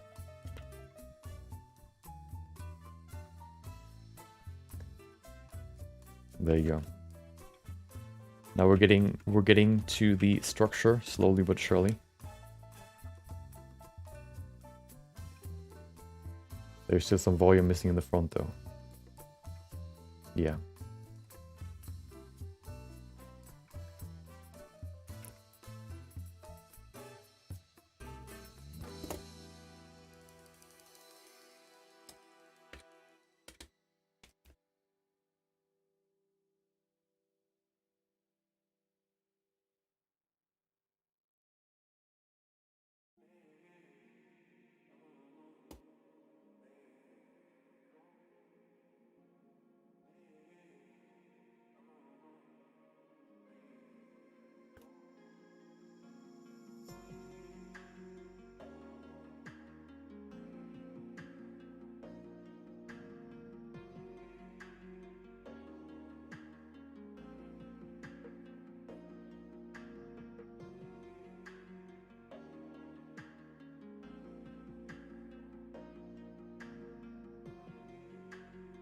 You know what I don't get? When I, you know, they're like these news from time to time that usually like Twitch streamers switch to YouTube because of a contract mostly. The thing that I don't really understand is why, like, for example, recently, Tim the Tatman, Dr. Lupo, and who was the other one? Wait, was it only the two? No, there was one more, I think. But at least, you know, they switched. And they now basically, you know, do collabs with, you know, other people that, or other streamers that now stream on YouTube. The question is, if they haven't been banned, couldn't they still play with, like, with Twitch streamers? Like, I've seen a, well, maybe not. I've seen a podcast before where like, on Twitch, where some of them, like, were, you know, where some YouTube streamers were on. So I'm kind of wondering, like, the only TOS rule that I know is that you're not, that you can't post, like, yourself, you can't post your YouTube streams or like the content that you stream in the first 24 hours on YouTube too. Of course, everybody kind of breaks that rule, but it's still, you know, it theoretically is TOS, or it's a rule basically. But it doesn't, I don't remember it saying, well, you can't stream with people that have been banned on Twitch, which is, for example, why Dr. Lupo, I mean, Dr. Disrespect is never in any, like, Twitch streams, for example, and nobody covers, you know, him at all, or watches any clips or whatever. But if you if you moved to YouTube on your own, you're not banned. So couldn't you still stream with everyone else? Like, that's one thing I don't really understand. Maybe I just don't see it. Maybe they do, but I just don't see it because I don't watch streams too much. Maybe that's it. I don't know. But yeah, it's kind of weird. Maybe, yeah, maybe I just don't see it that often because I don't watch streams. But what I've seen so far is, like, you know, like, everybody that kind of switched said, like, oh, you know, I can't like collab anymore with people on Twitch, or maybe I just misunderstand it. I don't know. Kind of weird.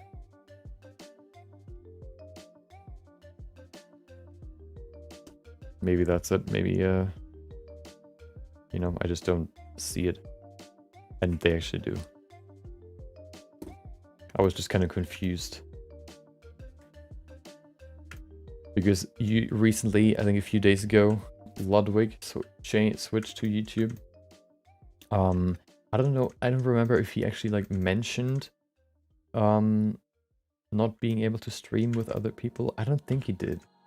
Maybe it's just my dementia. Maybe I'm just going mad.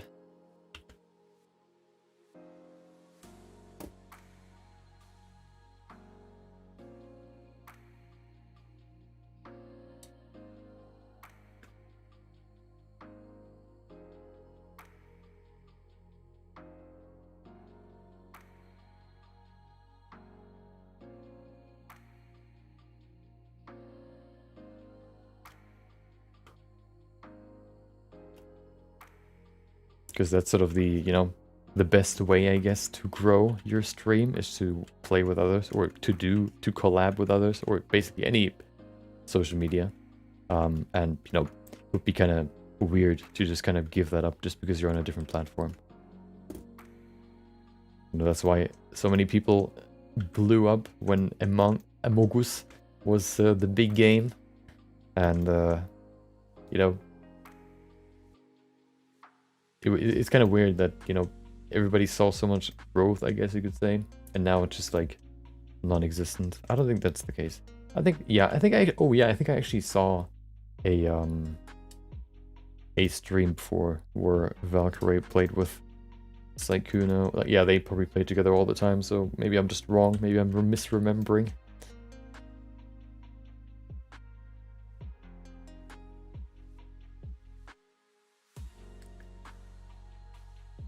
Maybe I'm just going mad. Or I'm just too ignorant.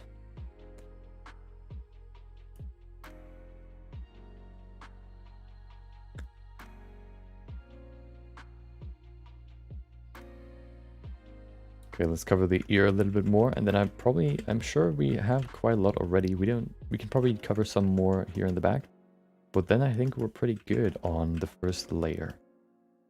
We can then go to the second one. With the other side, we're gonna create a new system, or at least we're gonna duplicate one of the ones that we already have, and we're gonna adjust it a little bit. We're not gonna style it ourselves, basically. We're gonna use the power of weight painting.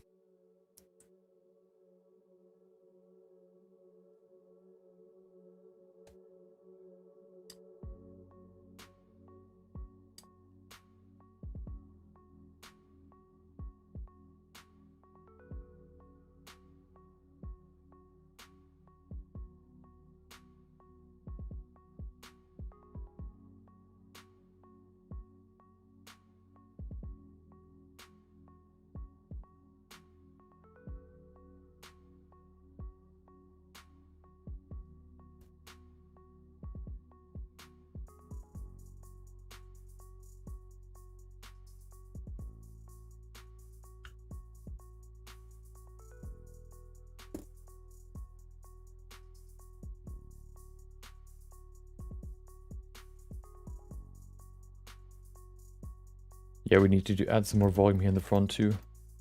Let's do the back first though.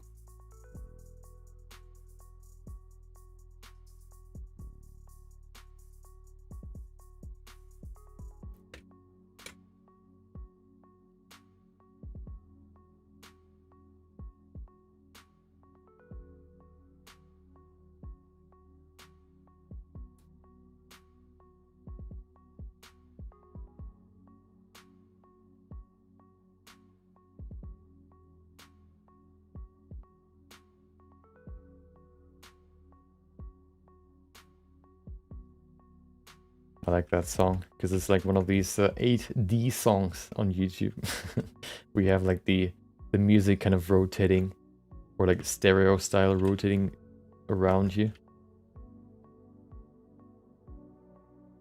Pretty fun to listen to sometimes. I don't like to do that the whole, like, every time. Like, it's a cool sensation sometimes, but it's kind of, you know, it can overstay its stay. It can, like, you know, be too much. Sometimes I just want to listen to music and not experience the three-dimensionality of the the music, the stereo headphones, I guess.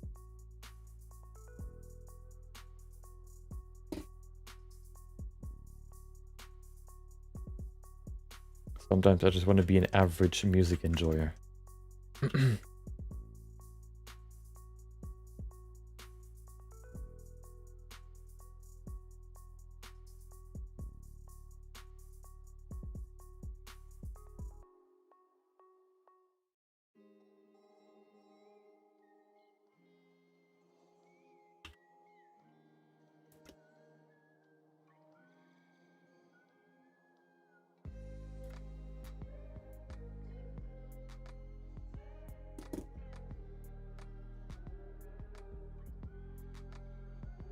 Okay, let's fill the back a little bit more. She actually has like a mohawk in the back. No, what is it called again? A mullet. Sort of like a mullet, which looks kind of weird. But you know, if she has that, then we're gonna add it. They say hairdresser hard work, and you try to make hairstyle in 3D. I'm just gonna model my, you know, when I go to the barber next time, I'm just gonna model my hairstyle first, and then I'm gonna say, here, look at this. Take this 3D model and do exactly what you can see, what you see there.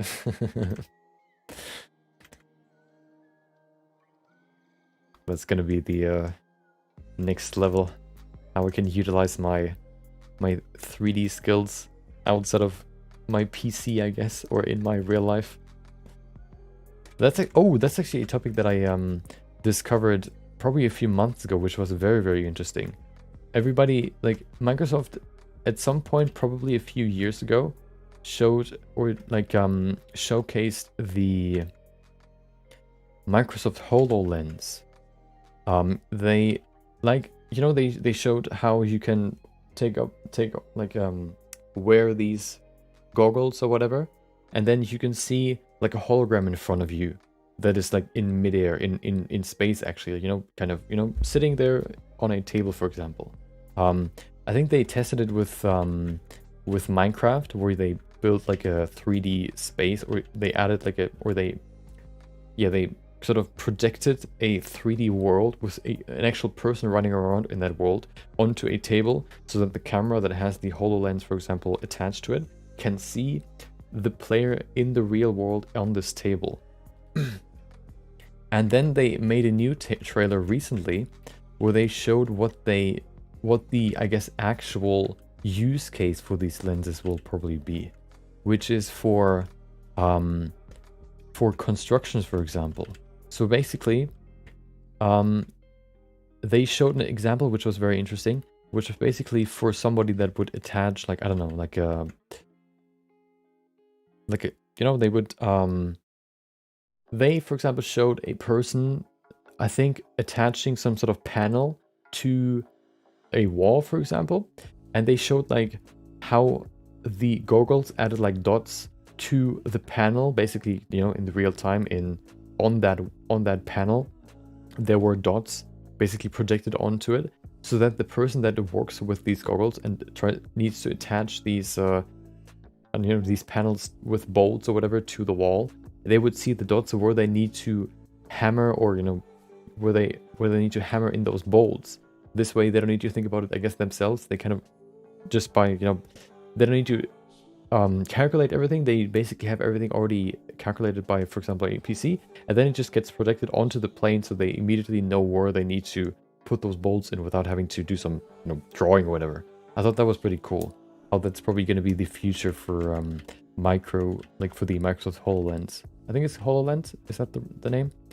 Just sort of these sort of AR goggles, not VR, but augmented reality, increasing, or, you know, augmenting reality rather than augmenting or virtual reality. Yeah, you know, making actual reality better. I have a course that, in my opinion, the top of hairstyles in 3D will need to go through. Okay, so what you're telling me is that you're gonna show us some cool hairstyles in the future. Is that what you're telling us?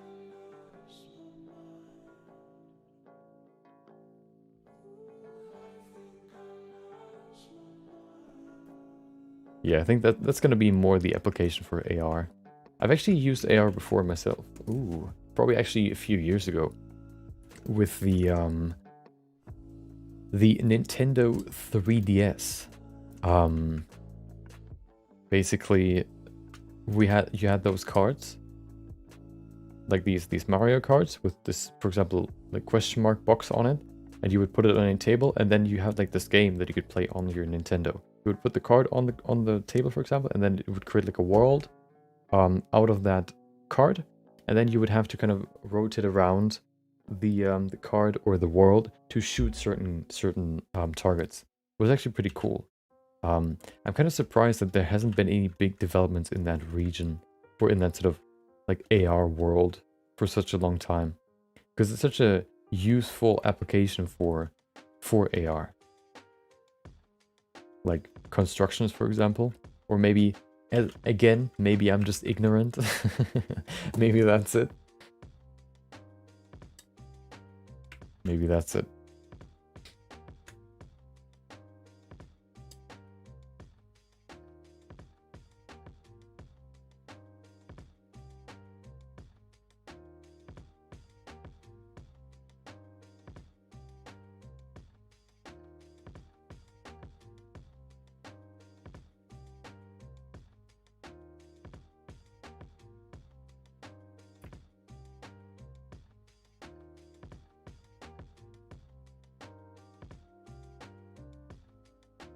Now go make a character of Violet Evergarde she really likes.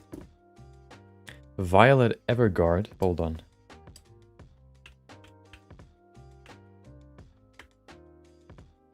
Oh. I don't watch anime, so I didn't know her. She looks familiar, though. Maybe not. Looks like a cool character, though. In terms of like the outfit and the hairstyle and all that. I'm excited to see it.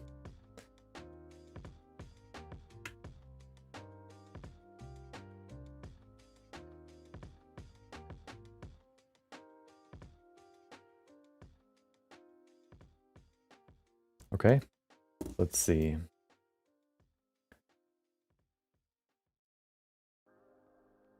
We probably need a little bit more volume in the back. Oh, we need a lot more. Oh no. We need to fill like half of this. Okay, well, let's get to it.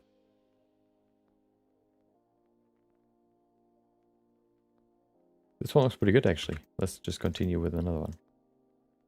Let's see with how many we can get away with. You know, we need to adjust this one. So these ones actually just go like downwards instead of to the side. So like this. To create the mullet.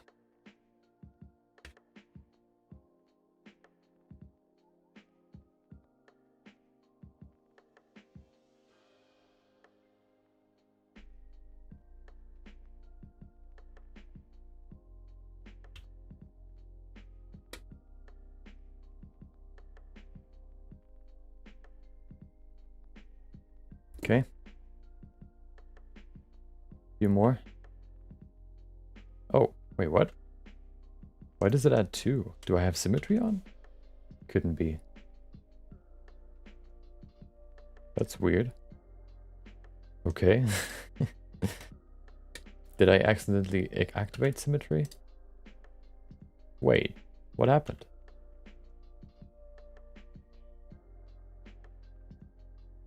That's so weird.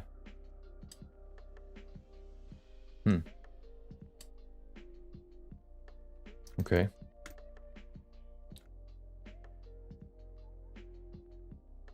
Something is weird.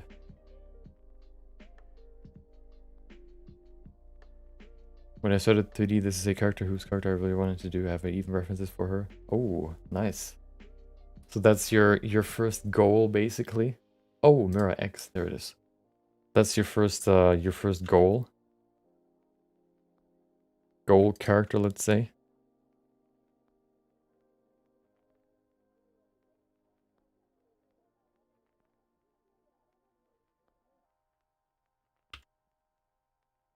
Seems like a good choice.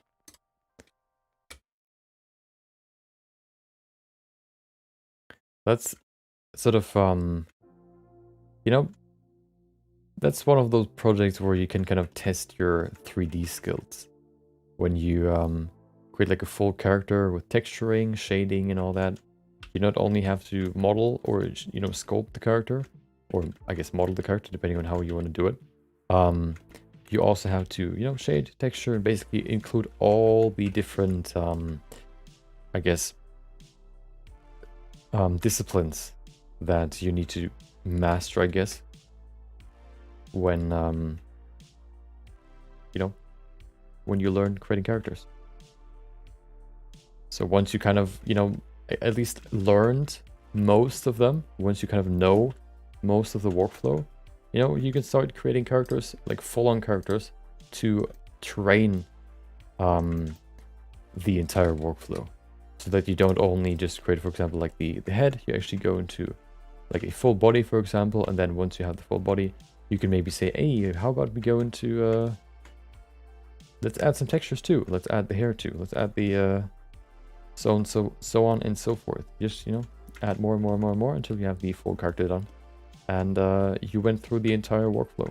Maybe before you've only done a few steps, one at a time, not really like in a full, for like one character, everything for one character. You've maybe done just like, oh, let's test some shading, you know, let's do some, I don't know.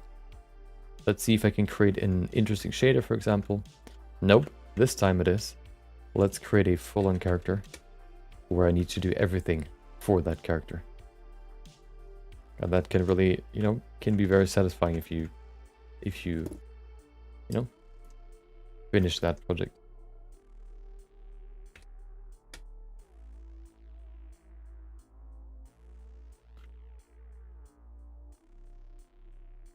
I think the biggest thing that I learned recently, probably in the last few months, is how to effectively 3D model outfits. I haven't really looked into that too much before,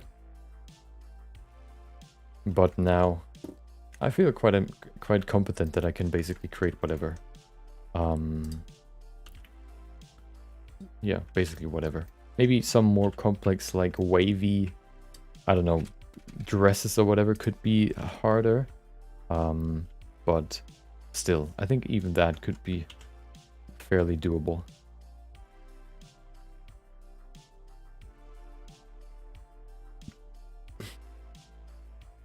As I said yesterday, before that I basically only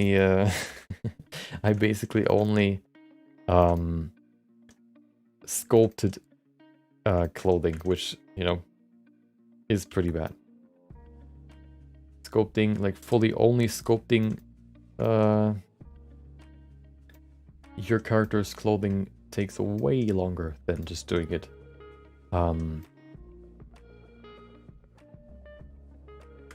by polymodeling.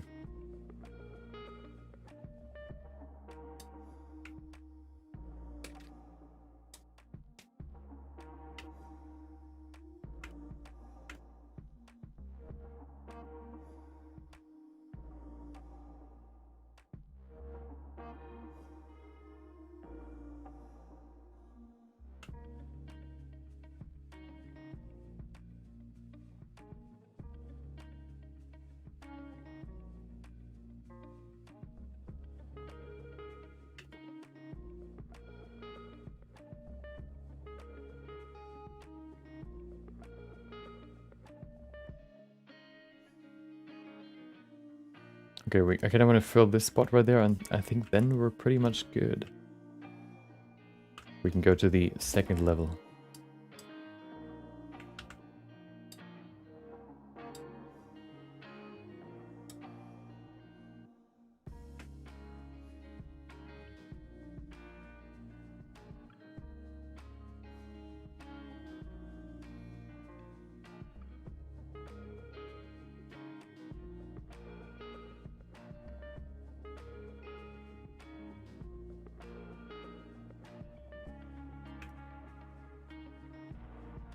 Okay, let's add one more.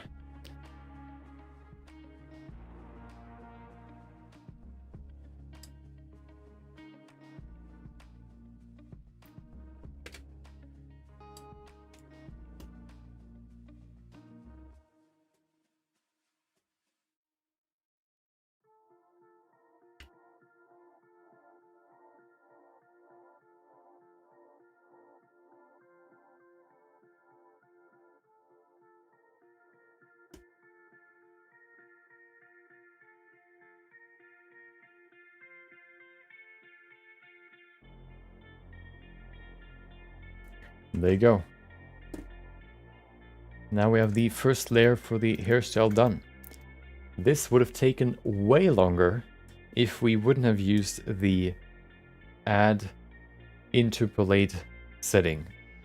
So keep in mind, whenever you do one of these hairstyles, or when you do any hairstyles with particular, always use interpolate. The best way to do it is to set up, basically create landmark hair particles around your hair, as we did it in the beginning with these 3 hair strands, so that we can then basically just fill the gaps in between. That's probably the best way to use the interpolate checkbox. The best, you know, the most efficient way. Always keep in mind, use the interpolate when you use the add tool. Okay. Those who drew her invest so much skill for her characteristics. To create a body, I would use one of the techniques you saw in time-lapse. In the time-lapse you mentioned yesterday.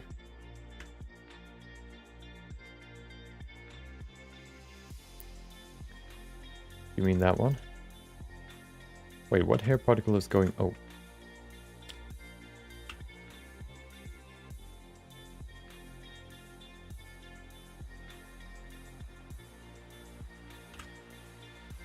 There you go. Okay, so that's the first layer. Let's go to the second one. Let's first of all look at it now. Let's see what it looks like. Look at that. Isn't that beautiful?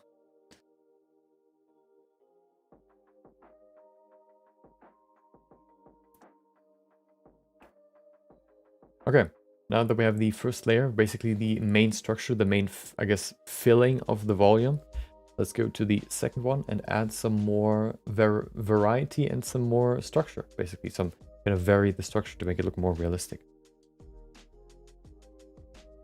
We're gonna activate hair too.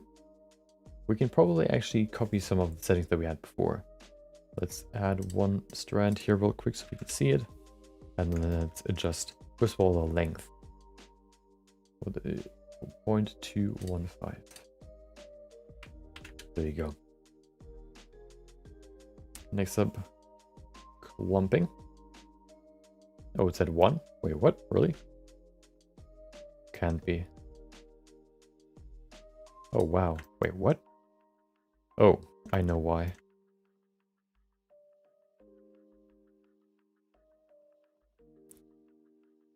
And not only I watched a lot of things and what to apply, but I would not allocate any time on my big project.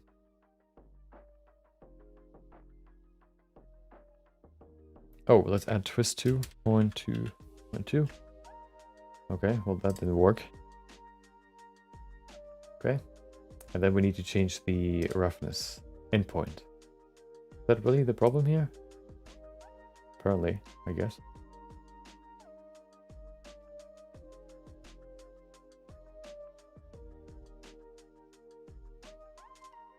Oh, we need to change the length too. Nope, it's pretty good. We need to change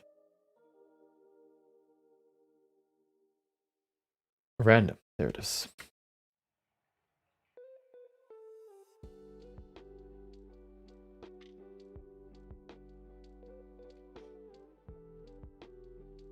I don't really see length changes. Is that just me?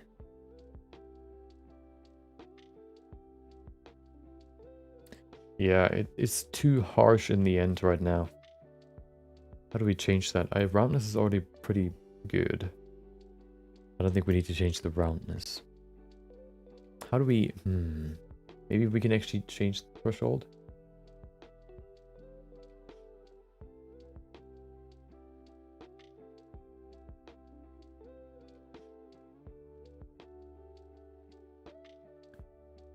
No, that doesn't work.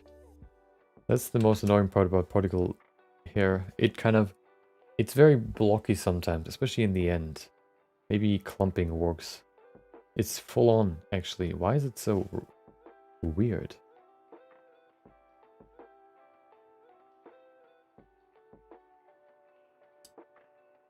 See how it looks like a block right now? Why?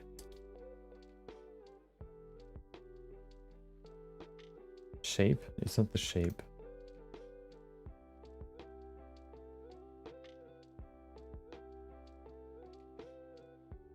Oh. What's the problem?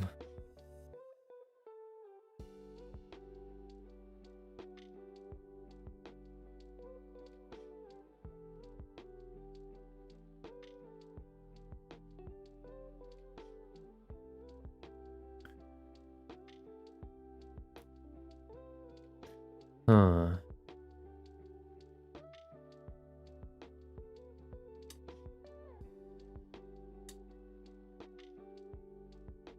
It must be the roughness. But there's no roughness. Well, there's. Ah. Oh, maybe it's just too big.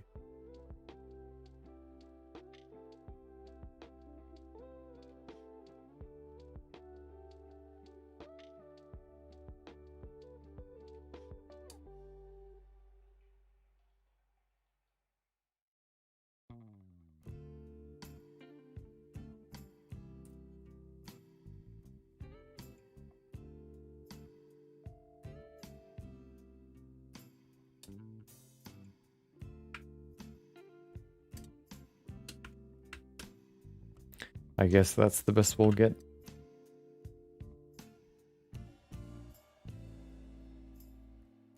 I will finish all the inefficient in one video and I'll do it later, or rather.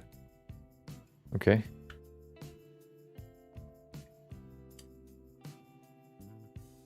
You want to finish your projects first before you start another one, you mean?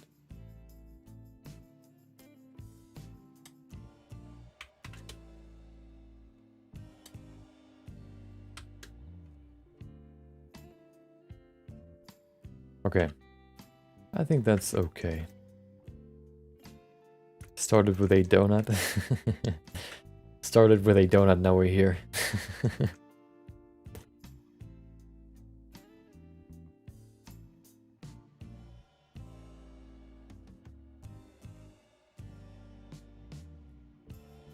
Perfect. I think we're pretty much set up. Let's add some variation into the hair now.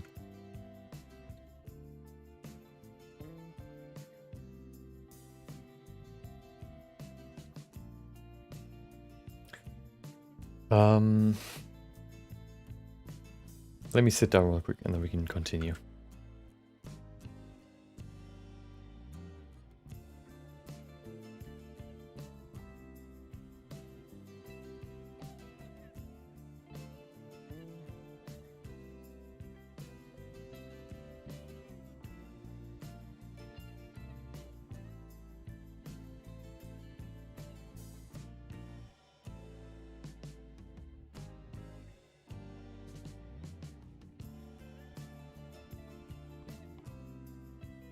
Okay.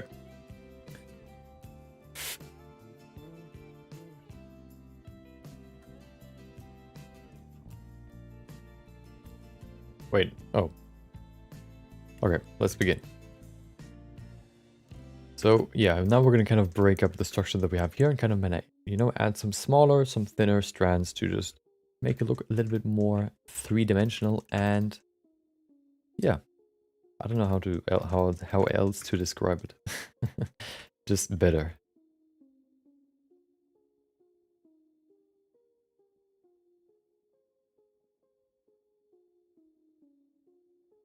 Actually, the strands look pretty big. I'm gonna make them a little bit thinner.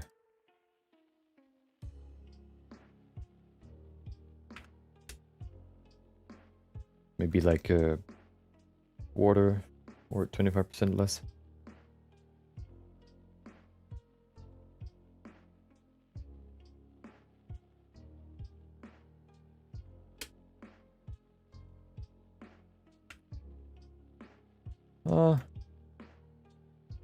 Looks pretty good to me. Maybe...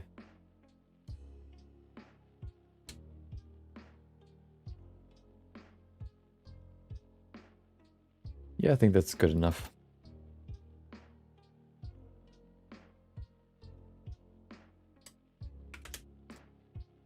Okay, let's get into it.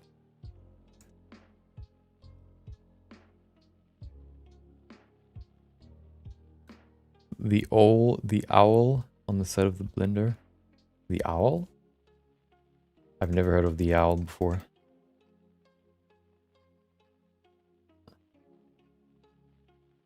Maybe that was before my time.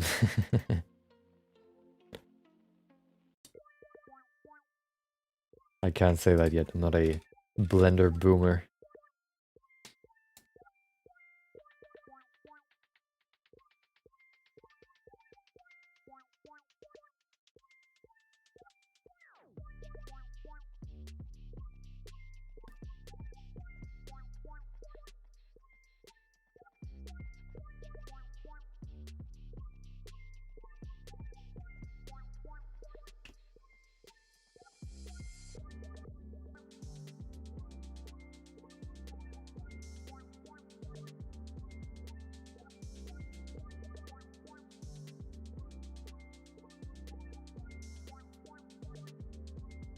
The strand looks pretty good, but I'm gonna actually do the same here that we've done before.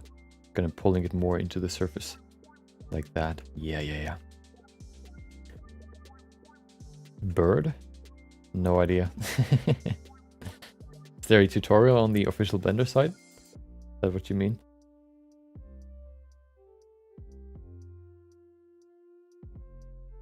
If so, I've never done it.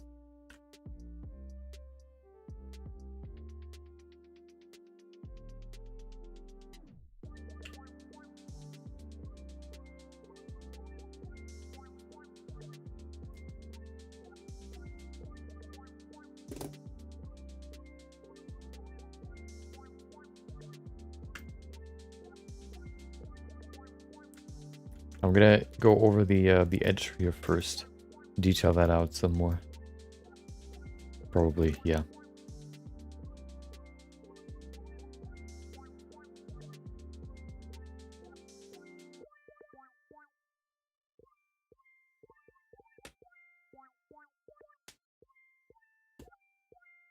There you go.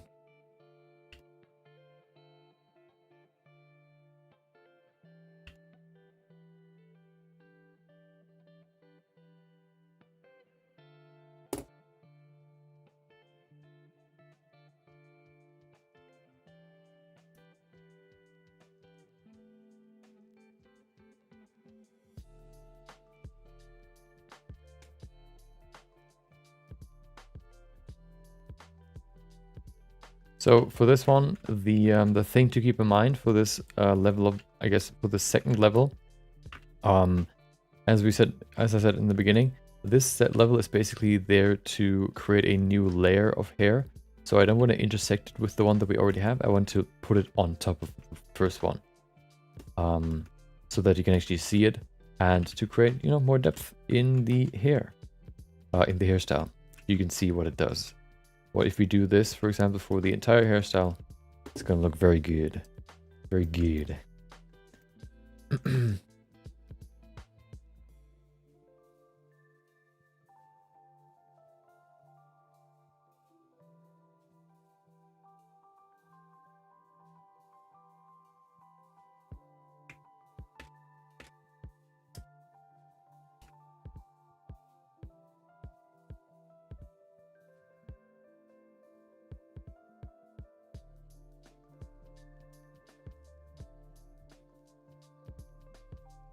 Good thing is we're probably not going to see the back that much, which means that we don't have to spend too much time on the back. Probably already spent more time on the back than I need to, but you know, it is how it is, I guess. Let's keep it in mind now.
Okay. Maybe one or two more here. There you go.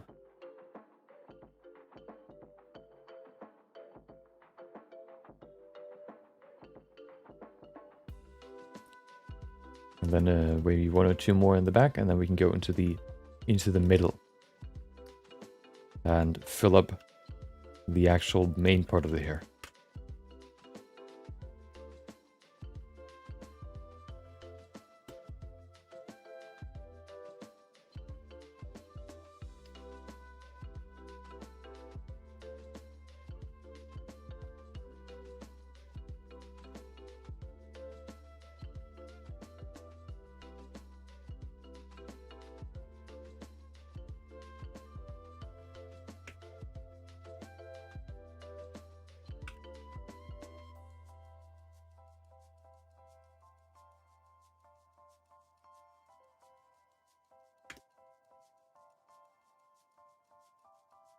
I also want to create these small spikes that now kind of point out of the, I guess, main head of hair.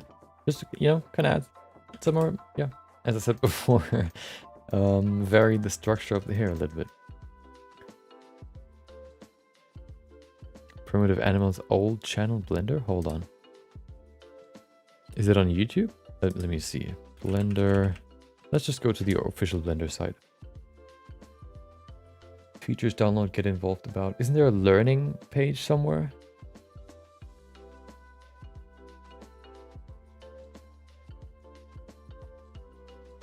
Part of the industry, it's about people.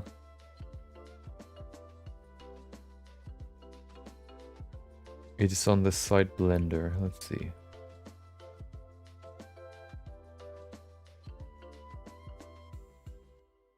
Let's see if I can find learn. Ah, no. Features, download support, get involved, about, store. Let's see. Blender tutorial owl.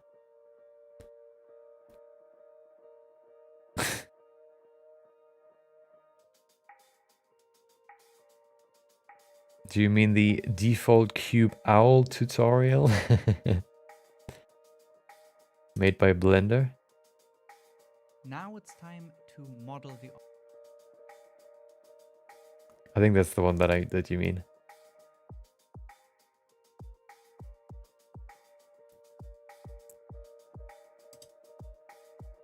Now it's time. Okay.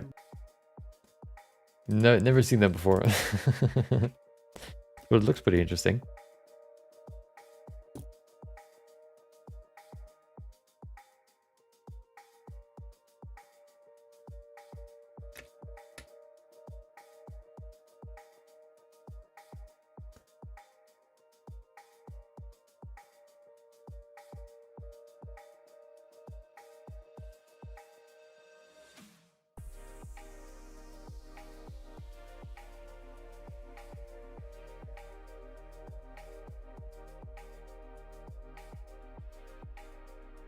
Okay.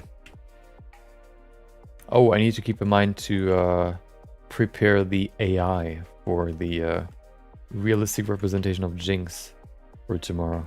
So we make another alarm real quick. So I don't forget it. Let's do 1630.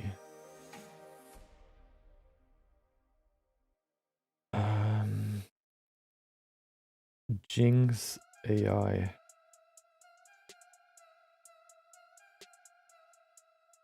Okay. Perfect.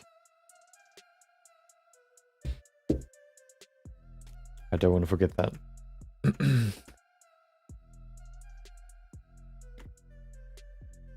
That's the last step for Jinx, so that not only the model is done, but the whole project.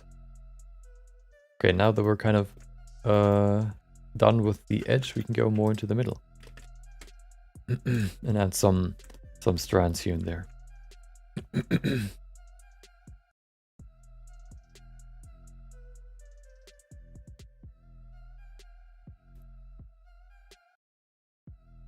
This is when we begin the profit. What do you mean with profit? Welcome back, Chronic Chronicler. Hope you've been chronicling some chronicles. Hope you enjoyed your Wednesday too.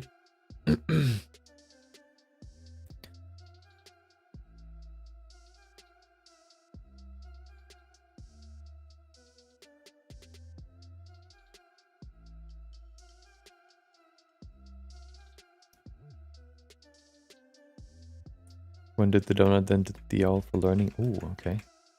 The only thing I'm chronicling is my distaste for vanilla weight painting. Do you have a good alternative? Might be, might be interesting.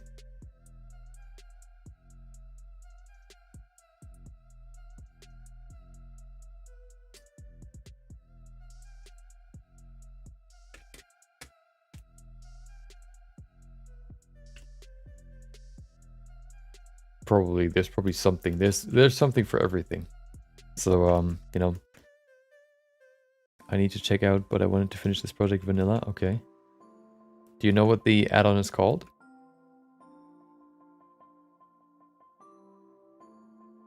I don't really know what I would change with the weight painting, actually. Maybe I haven't used it too much yet to really know.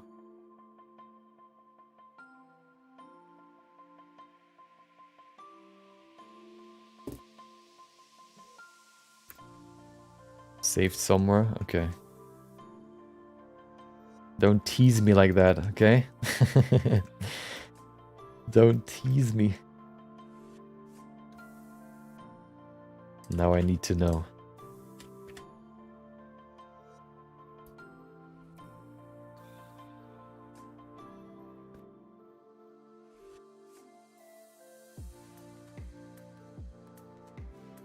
Yeah, I don't know if weight painting is pretty simple. I guess you can expand the tools, you can make it easier, maybe more responsive.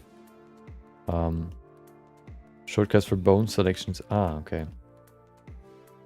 Yeah, I think like expanding the tools is probably pretty useful.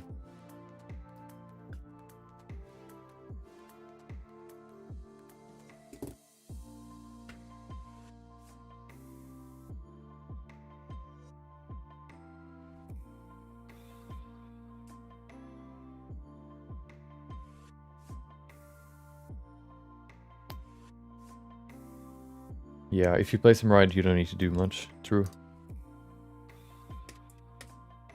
I do agree. I think automatic weight painting, especially for like animations, work quite well in most cases. If you don't want to make like an animation ready rig, for example. You know, if you just want to make like a a pose for a character, you want to pose a character, I think automatic weights are usually if you set your bones correctly, work quite well.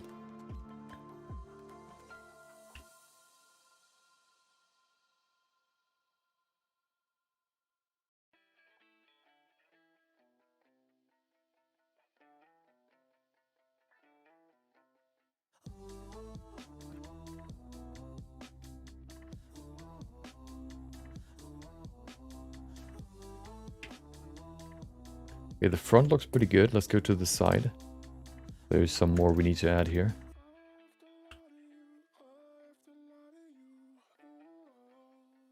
Looks very noodly right now. Noodles is not what we want to make. We want this here to look like. Let me tell you that. Okay.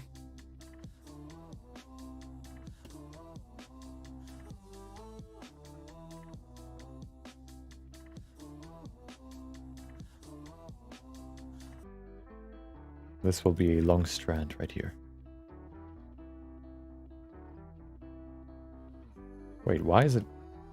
Oh.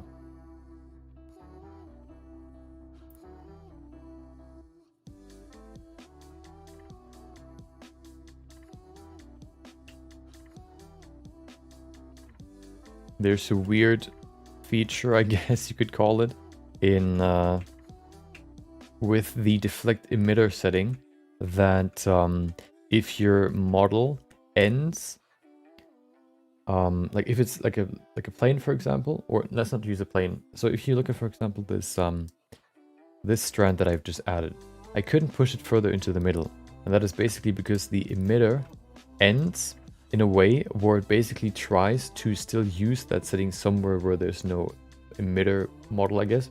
It tries to basically extend the edge all the way to infinity, I guess, which means that it extended it from here straight forward and created this invisible wall right here too. If you have the same problem, the best way, I guess, to fix that is just to deactivate deflect emitter while you're, adding that strand.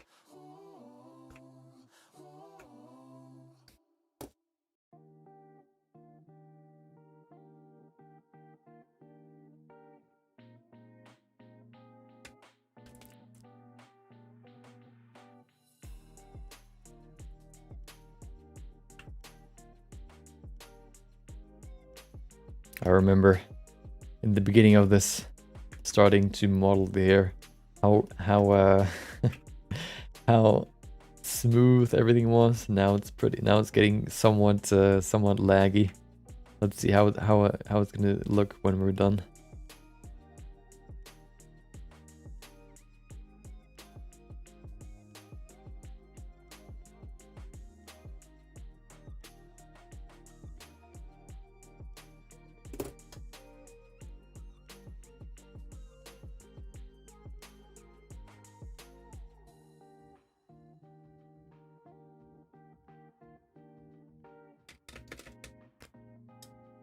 Before creating a car, I did a big tutorial on the aircraft, and the teacher is just super. Oh, nice. Is it a course or is it a like YouTube video?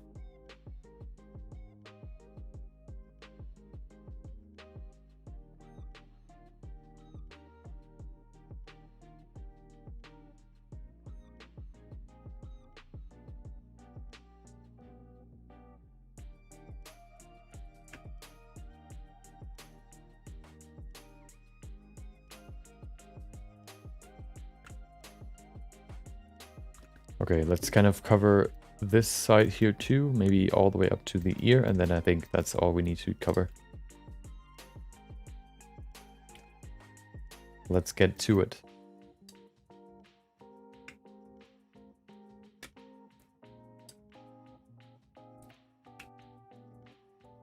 Oh, there it is. Okay. I think at some point I want to be done with this so I can go into eyebrows and eyelashes. Big course, okay.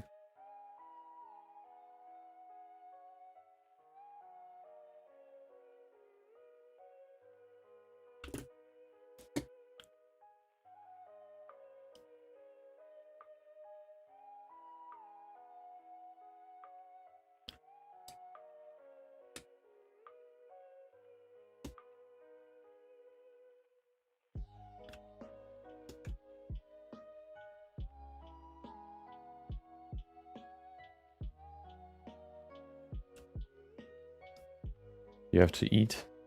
Feel free. Enjoy your meal.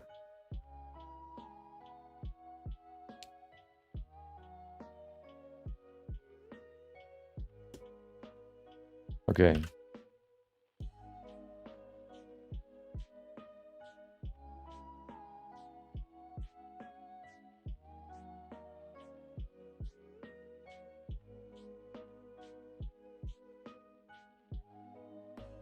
There you go. I think the volume looks pretty good. Now what I want to do is just kind of, I guess, you know, change the silhouette a little bit by adding some more individual strands here and there.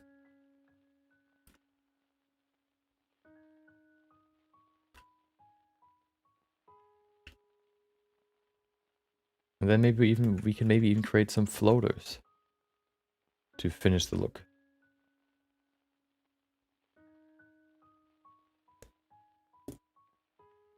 Welcome back, Ucredo Cinepodancia.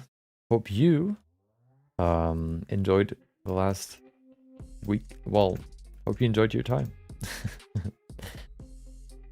Welcome back. Hope you've been doing some you've been moving some rocks, you've been doing some work, maybe even finished some new 3D or game project.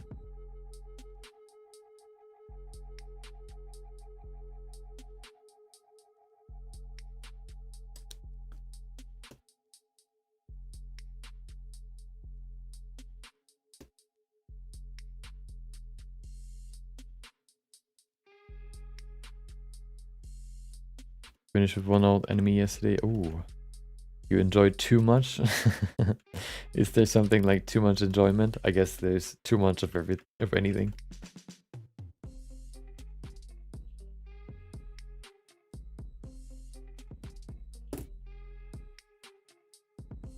An enemy character, or do you mean like something else?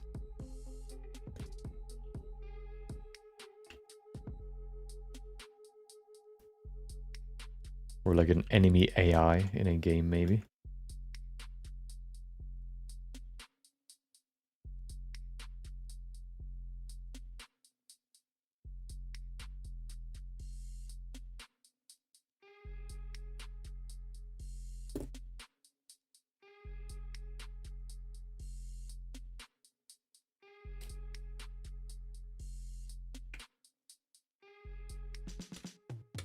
Real enemy, large history, okay.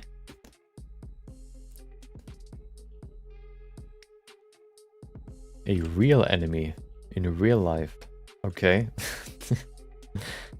Interesting.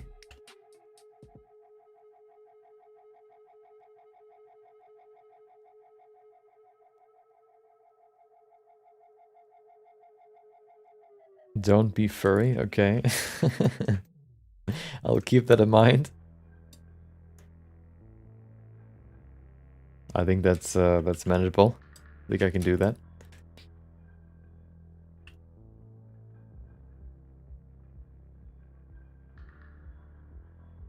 Nine completed projects. Oh, nice.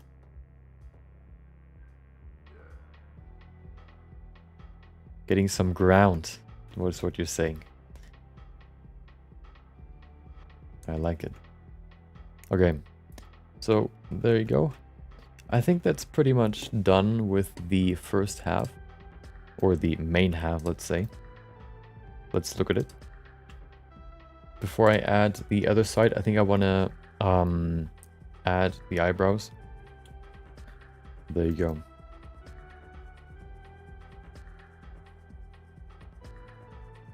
I think that's pretty good.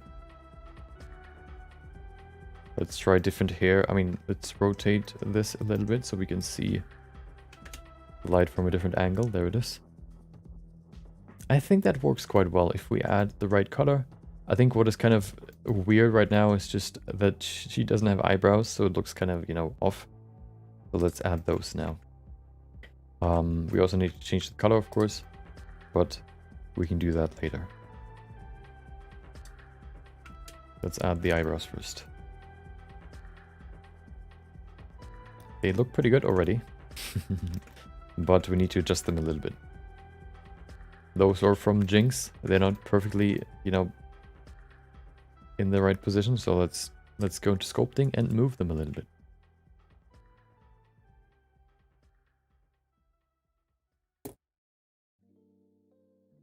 Well, this one, that's not a good image. Hold on.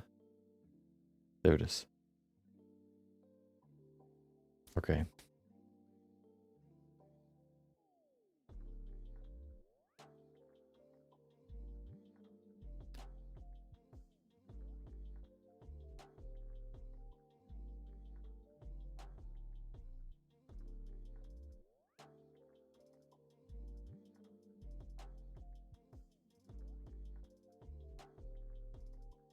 My stomach is growling.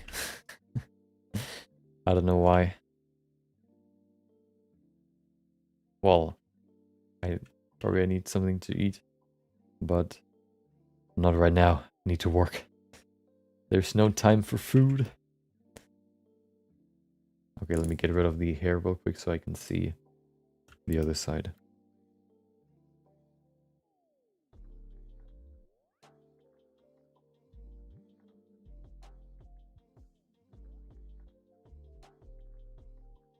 We're not going to see this side too much, so I'm just going to do a basic setup here.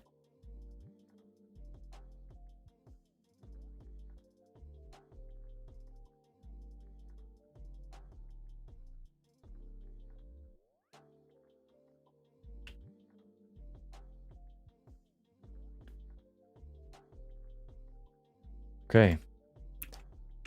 That looks pretty good already. Let's see what it looks like here.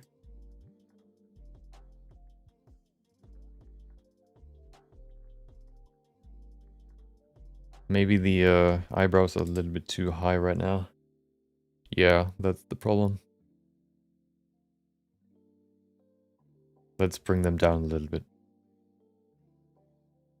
We can probably do the same for the actual model. Yeah, let's do the model first, and then we can do the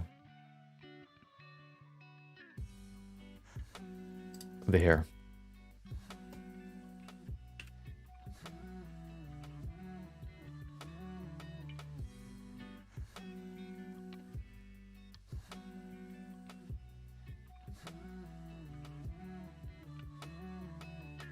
Wait, do I have... Okay, I do.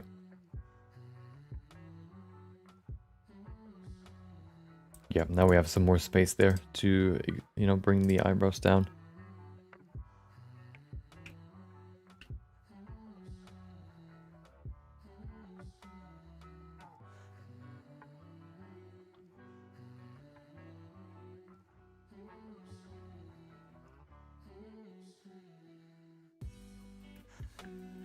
Okay, there you go.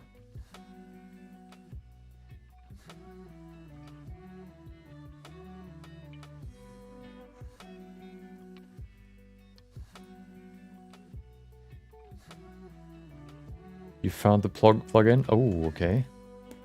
Why do you say oh geez? Do I have to prepare myself for something?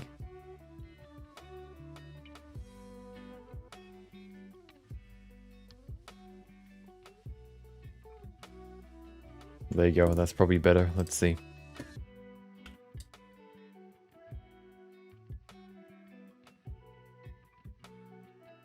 Yeah, that's better. Maybe even still too high. I don't know. We can probably bring it down a little bit. A little bit more. Had to find an old live stream. How aggro is your Nightbot? I think you can post links.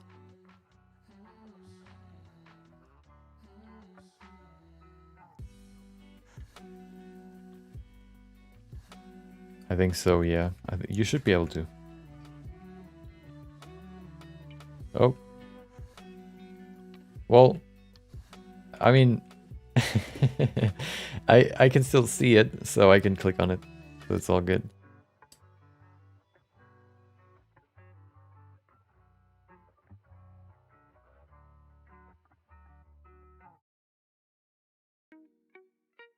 She looks a little bit angry, but I think that's okay. Although we can, yeah, okay, I'm gonna do one more thing here and then we can look at your plugin.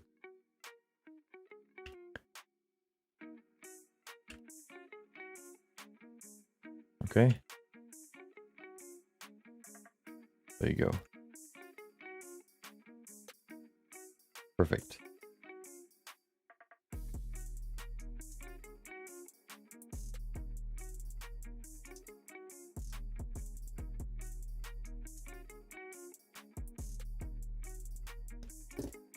Okay.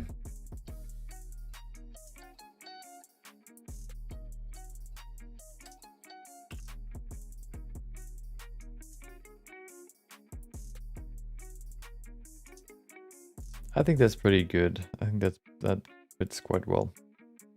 Let's bring back the hair. Okay. Let's see. Easy weight, okay. Are there any images?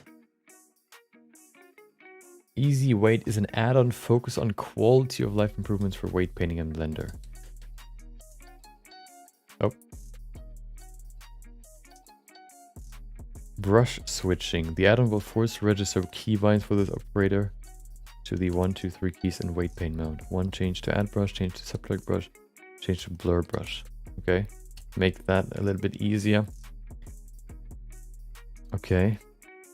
Entering weight paint mode. The toggle weight paint mode operator lets you switch into weight paint mode easier. Let's select your object and run the operator. It will find the first armature modifier of your mesh, if there is one. It will ensure the armature is visible and in pose mode. It will set the shading settings to a pure white. If your object's display type was set to wire, it will set it to solid. Okay.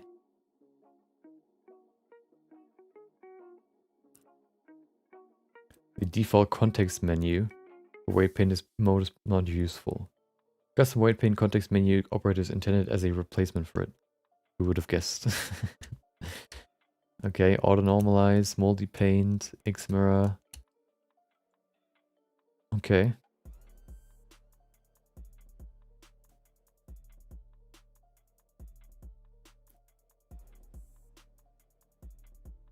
Hunting rogue weights. The add-on provides a super sleek workflow for hunting down rogue weights efficiently but safely. Just the right amount of automation. This functionality can be found in the sidebar Easy Weight Islands panel. I guess it finds like small dots or small like individual vertices that still have weight. And it kind of finds these and suggests, suggests them to you to remove.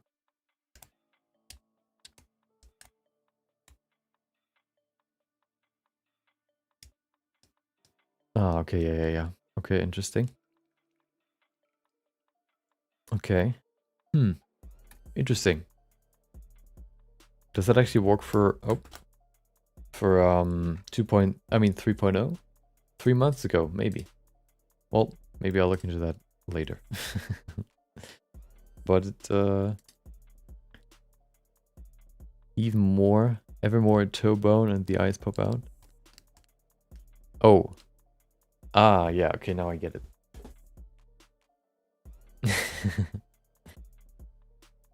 Yeah. Yeah, it sounds pretty useful. Maybe, could be interesting.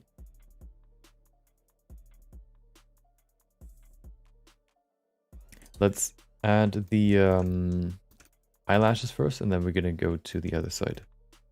It's made by Blender Studio. Oh, okay, that's so weird. Why is it made by the Blender Studio but not... Wait, is it in here in the preferences? What is it called? Easy... No, it's not. Okay. That's weird. Okay. Let's append the eyelashes. Are they in here? Somewhere. I guess in geometry? Oh no. Oh. Hello, Jinx.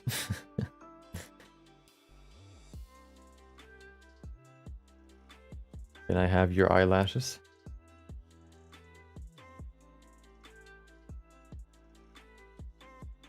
Wait, what did I just grab? Oh.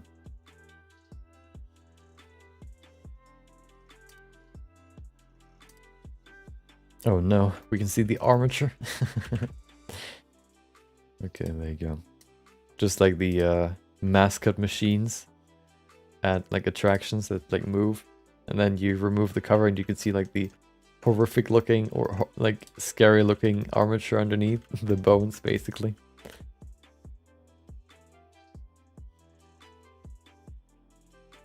I think it was this person's personal add-on. Maybe.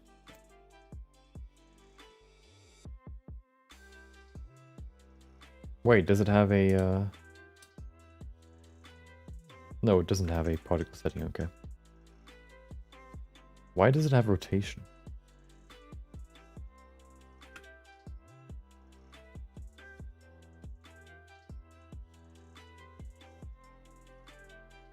Okay. Let's fit it in here. It's not perfect, but that's okay. Let's go into edit mode and just adjust them individually. Yeah.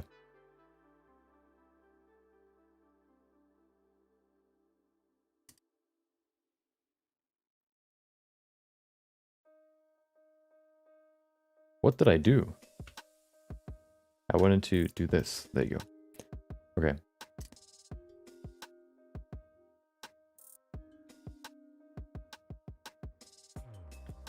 There you go. Basic setup. We still need to do a few changes here and there, but better than nothing.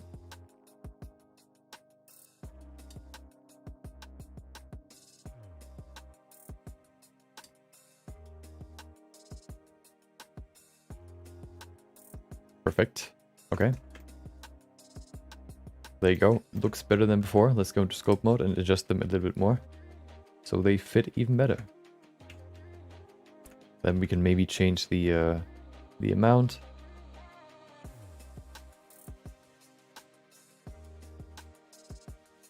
There you go. What did I do is the most common thing I say when I use Blender. True. Or I think either what did I do or what just happened. I think that is the second one that use a lot. Either I did something, I don't know what I did, or I don't know what happened. Like, you know, I don't know what Blender just did.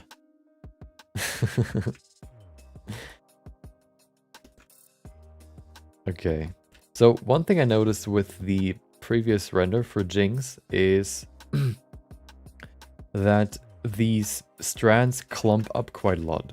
You can see it here.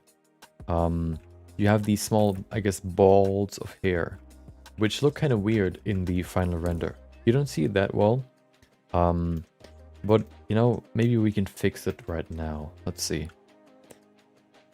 Welcome, Dusty. Hope you enjoyed your Wednesday too. Let's see. So, yeah. Let's adjust the eyelashes first, fully. The other ones here, the other side, and then we can go into that.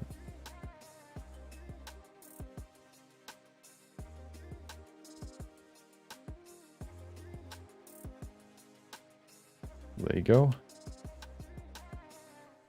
Oh. Oh. Come on. Okay. Why are they so high? Oh, well, that's...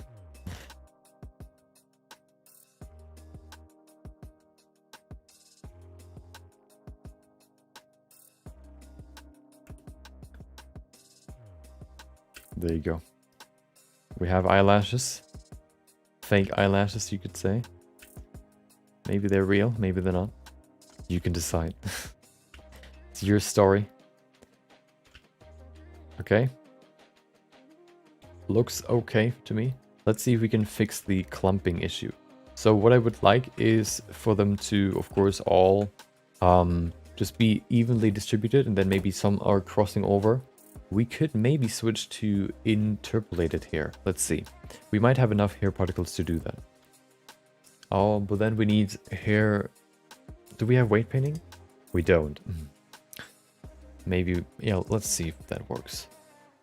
So if we go back to layout, let's see what happens if we switch to inverted, interpolated. Oh, I mean, that looks cool. I mean, you know, if you want to go for that style, you know, the, I don't know, eye curtains, I guess, you can use that one, but I don't know if that works that well for eyelashes. I think we need to use simples then. I don't think eye curtains fit that well onto this character, at least.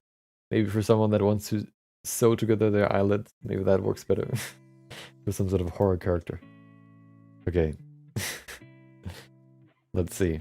Yeah, let's see if we can fix the clumping a little bit. So the problem was that it basically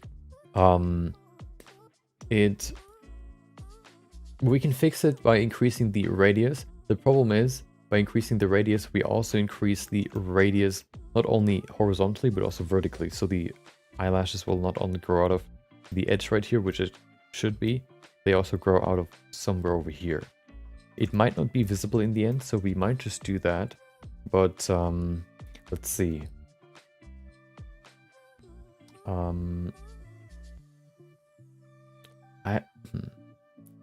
Welcome back, Hustler. Hope you've been hustling. Hope you've been hustling through, you know. Hope, I don't know what I want to say. Sorry. It's too late. I can't think anymore. We're working on the hair, as you can see. So we've done everything except for this side, which we're going to do soon. I have an idea how we can fix it though. The problem right now is, of course, if we increase the radius, oh, you can see it goes in all directions. We could maybe fix it. I want to increase the radius first of all, so that it's more spread out. I think that looks pretty good. Now what I want to try is use weight painting. We go into here, we use a new Weight group, and then we go into vertex painting. Via stick eyeliner, so lashes might not be super visible. True. Yeah, maybe. But, yeah. I think so too. True. Let me show you another image that's actually from the actual episode, or from an episode. This is just a concept art. Hold on. Where is it? There it is. See? I agree. Look how big the eyeliner is. I mean, I think that's also sort of the style that they use for all the hair, they create hair for their characters basically by just creating planes that sort of, you know, look like hair. For example, for this one, they're just planes. They're just layering multiple on top of each other, which then looks like hair, for example. They might also do that for the eyelashes, basically just creating planes that look like eyelashes somewhat, or an eyeliner. But I think we can kind of adopt that look by making like a thick eyeliner line. I think that can look pretty good. So yeah, but I want to try if weight painting works. So let's go in here. Where's my model? There it is. There it is. Okay, let's see. Oh, I'm in Vertex Paint. Okay. Oh. We can actually try it before we actually do anything in here. We can go into the hair settings, go to field, vertex groups, and use density. Nothing changed. Well, maybe it changes when I add actual weight paint.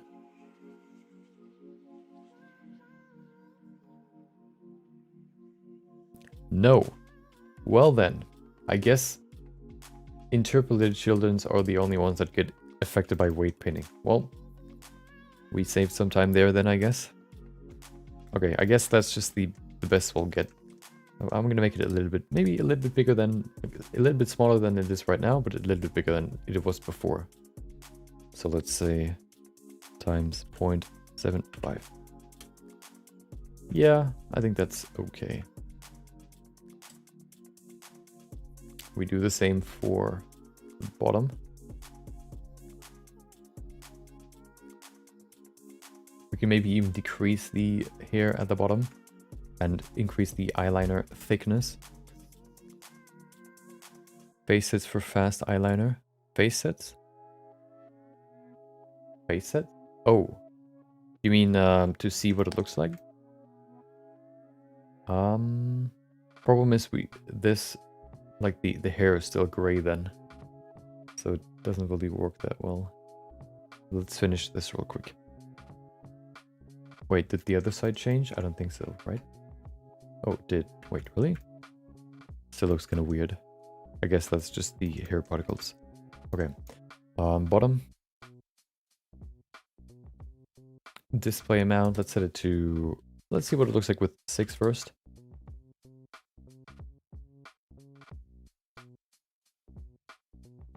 Oh, that's a blue eye. Hold on.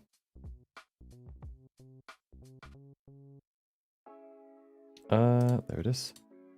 I don't know why, but this is set to blue.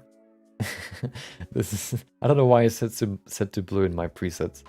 Let's set it to what should it be, like yellowish.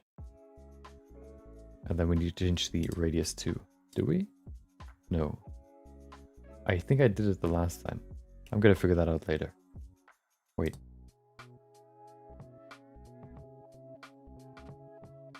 Oh, hello.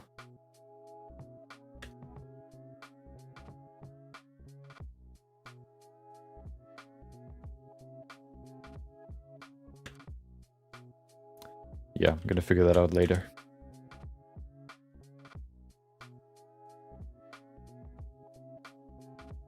I think that works.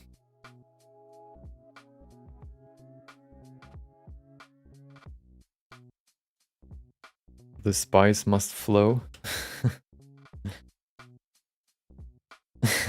You mean?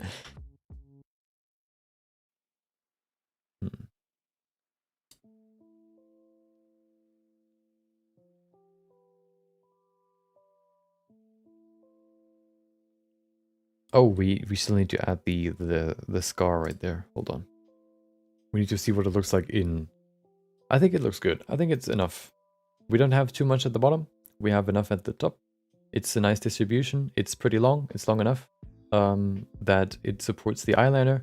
I think we're good. In June, they're all blue. Okay. Really? Hold on.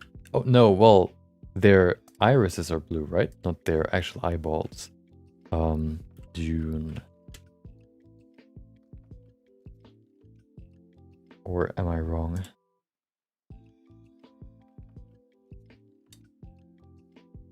Hold on. Why are there so many horrible images? Oh, actually, you're right. Look at that. Look at this very high resolution image. Is it the same with him? No, he has normal eyes. She has blue eyes. Nice. Some new Fortnite skins, of course. Yeah, he has normal eyes. And do we have one for her? June poster.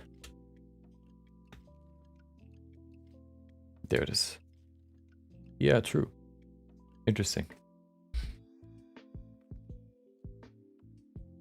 They probably, I would guess, have some sort of ability to see something special. Okay. Let's set it to full resolution so we can see what it looks like. Because that could change the shape a little bit, but it doesn't. Perfect. Okay. Which means now we can add the weight painting to sort of show the scar. Let's go in here. Is that the right? Yeah, it is. Perfect. Weight painting. Scar. There you go. Car. Well, you can also call it car, I guess. There you go.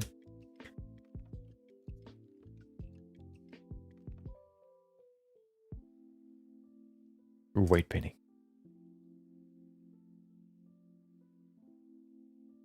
Okay. So I don't see it. Oh, there it is. So all I need to do is... Perfect. That should be enough. Let's get back to it. Let's add that to the eyebrows. We might change the eyebrow shape a little bit with weight painting too. Especially here, you can see that looks kind of weird.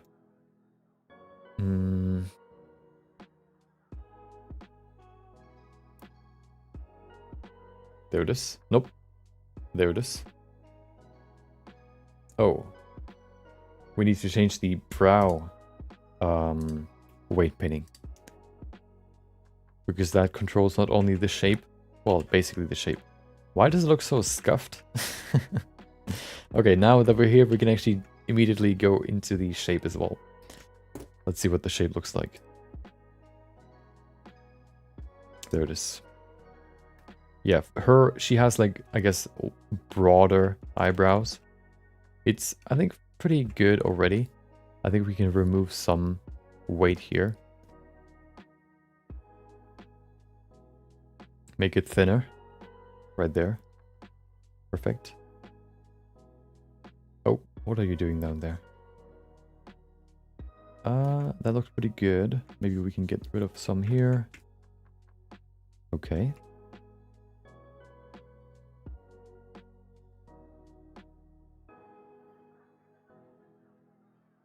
Let's see if we can kind of keep this edge right here. That looks pretty cool. I want to see if I can keep that. Maybe, if we remove it. Although, we'll see. We can maybe use a length weight painting too, to get it to the right shape. Okay. Let's fix this one. That's maybe a little bit too much.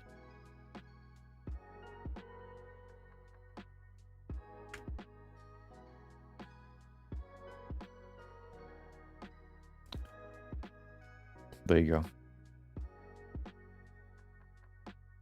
Perfect.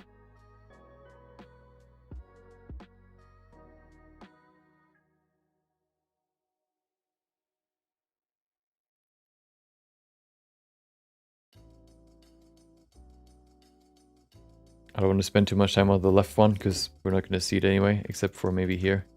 So I don't want to, you know, get into it too much. Let's go into the scar. We need to get back into it because I forgot it, of course, and remove it. Okay. So now that we have that, we also need to change the length here because these hairs sort of cover the scar. There's no hair kind of coming out of the scar area, but there's hair coming, like, covering that area. If you look at this one here, though, you can see that it's sort of ending where the scar is. So we need to probably use another weight painting and call that length. Do we have the new one? Perfect. We're just going to cover everything with one, and then we're going to remove that part that is supposed to be shorter.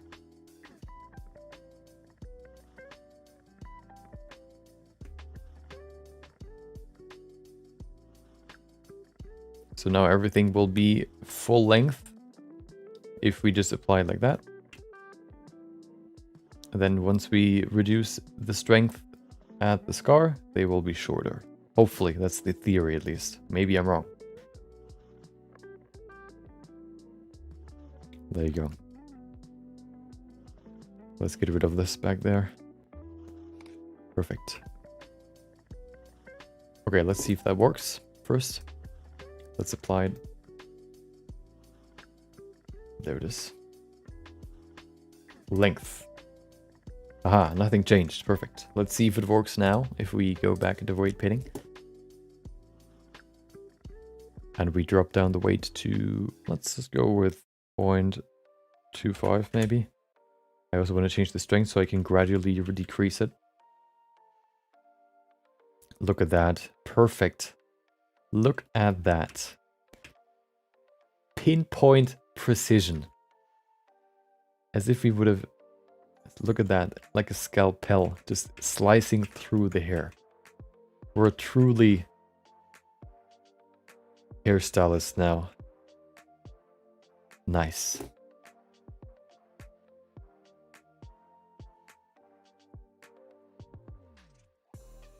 Okay. Look at that. Isn't that beautiful?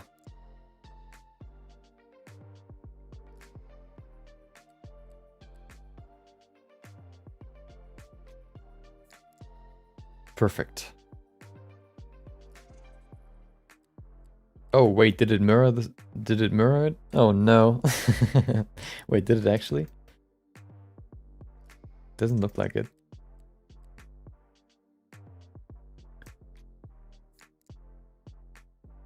No, it didn't. Okay. Hold on. I need to change something. We can probably bring back a little bit more here. Just a little bit. Because that's quite a... it's quite... What do you call it? Like...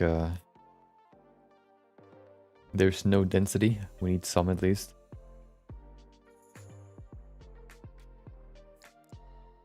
Let's see if we can get there. By just reducing it slowly.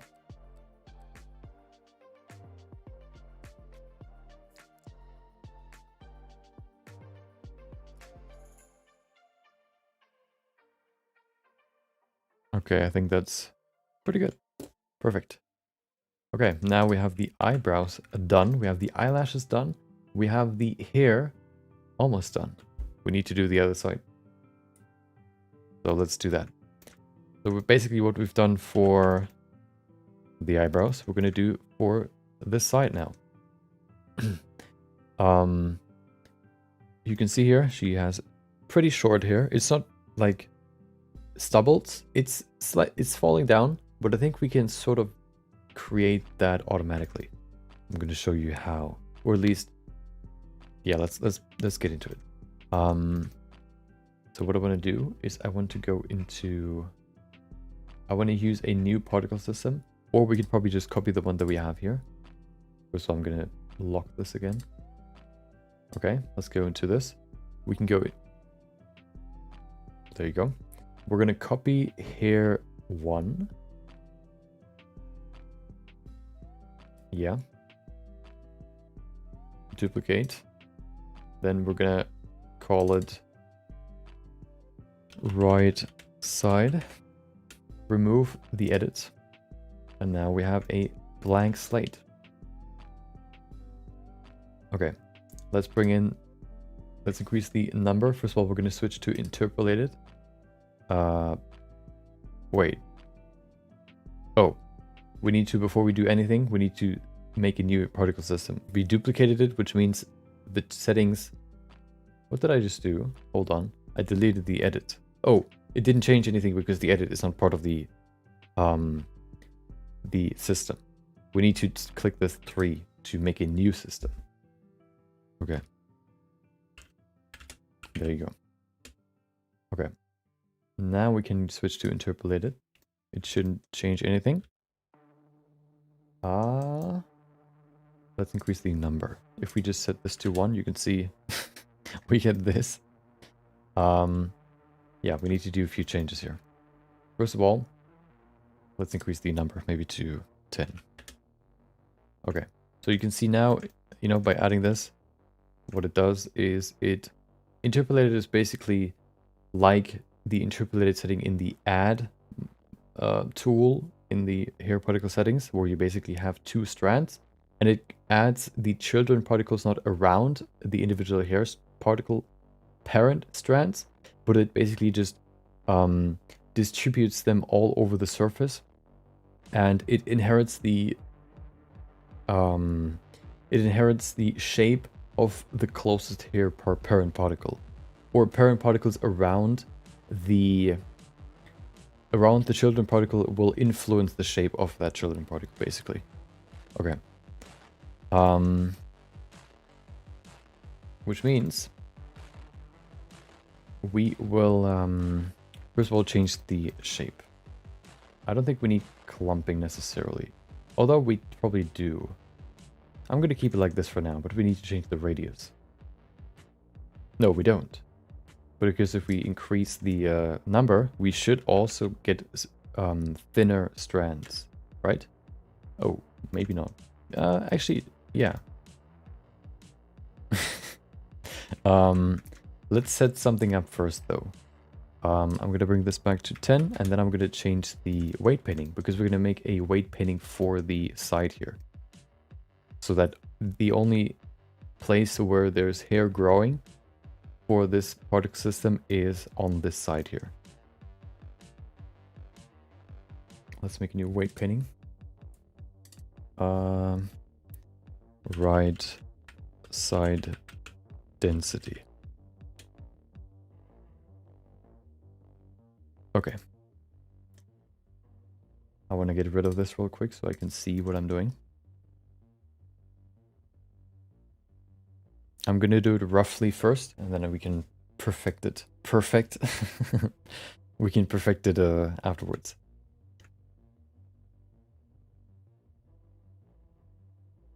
Do I actually have a side view?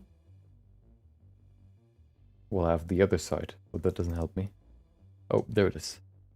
Ah, perfect.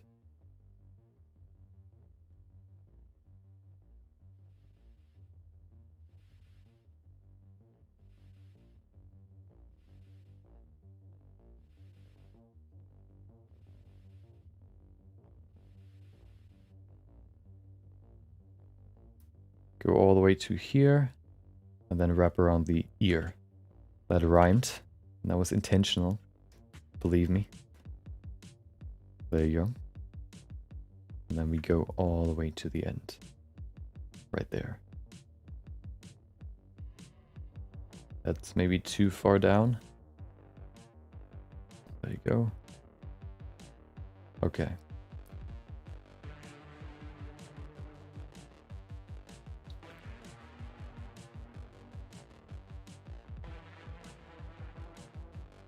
Now it's time to fill this thing up, which will probably take a while. There's no bucket in this in weight painting. See, that's another, you know, that's one tool that I would like here in weight painting, the bucket tool. Just set the weight. You can, you know, draw like an outline, and then you just use the bucket tool to fill the outline with a certain weight. That would be pretty useful. But no, you know? All we get is some performance, no, what is it, like tool improvements, I guess, overlay improvements, UI improvements. Boring. Who needs that? Nobody.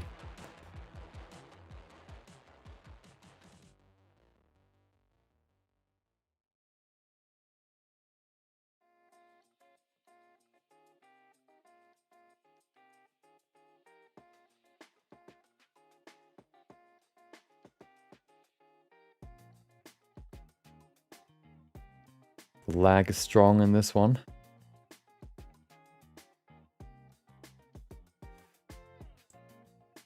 Okay, hold on, let me get rid of the head real quick so I can see it clearer.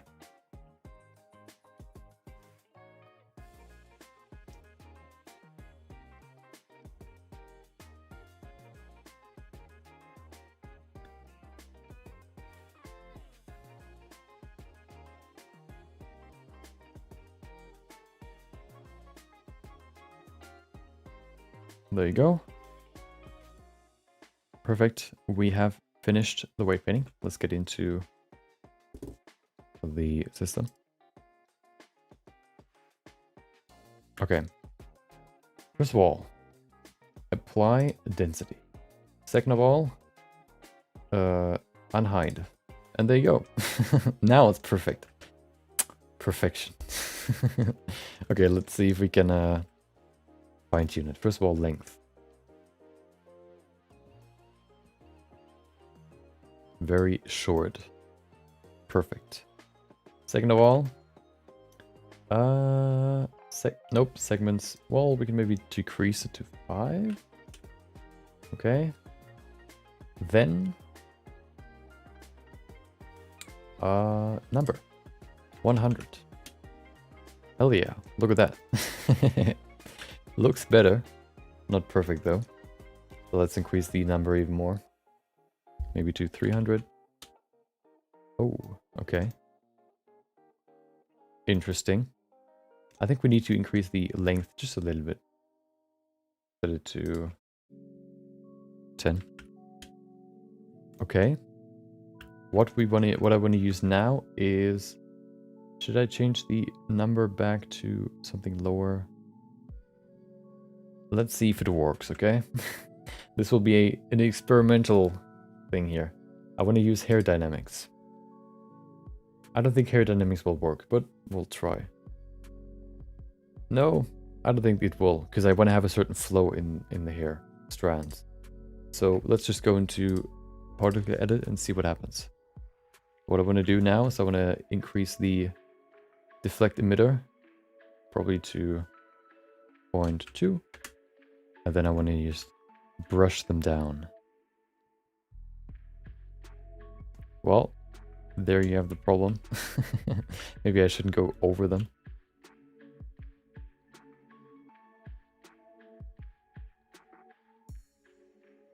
That works better. Oh wow, hold on. So the problem is the clumping right now, as you can see. It clumps too much. We can change that though.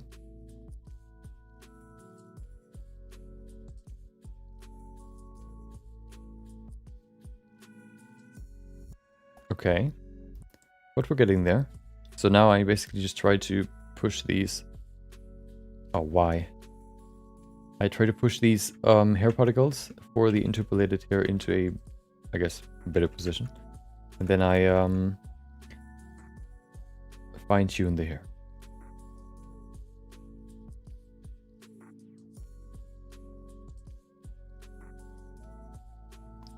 In my experience, interpolated hair is very, very, very reliant on weight painting. Or it looks way, way better with weight painting, in my experience.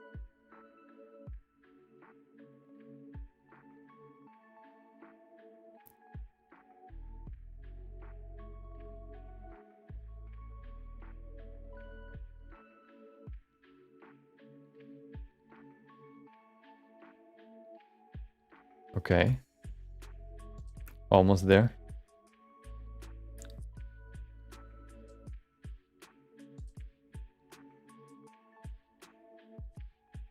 Perfect. Well, almost. There you go. So now that we have the basic setup, we can still fine-tune it if you wanted to. But we have the basics. Let's change the hair settings.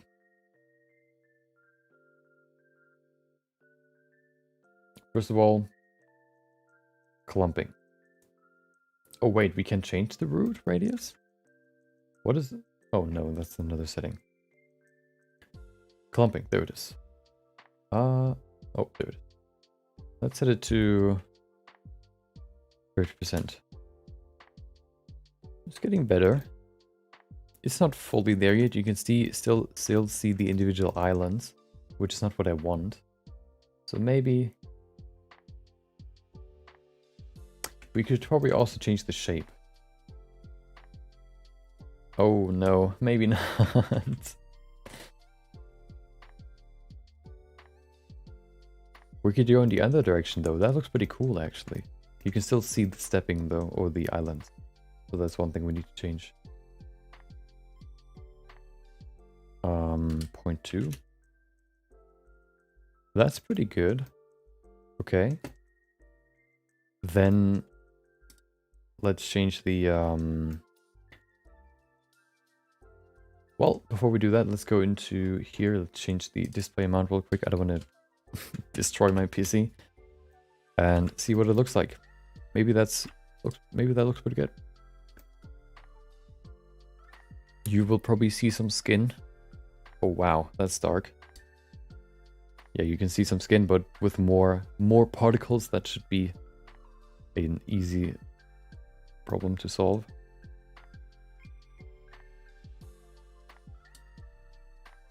So one thing you can see here with her is that she has like this what would you call that? Like this bump right there. She has like a profile. I kind of want to see if I can keep that in here too. It's hard to do, but I think we can do it. What it basically is basically just air particles sitting on other ones. The ones that are on the side are shorter than the ones up top, which is why they sort of create this layering effect. It's basically like using the fill brush on an edge or on a curve. Okay, which means we need to make the side shorter and the up top here longer. Okay, let's increase the overall length and then we can change the... By the way, why does it look like pure black? Oh, I know why. Hold on. Because of this. There you go. That's better. Okay. Yeah, this needs to be fixed. I like the structure though. Just I want to keep this profile. It's too round right now. Too round. Let's increase the length. I can't. Well, that's annoying. Well. Oh, we can. We can go into particle edit and do it here. We have to be careful though.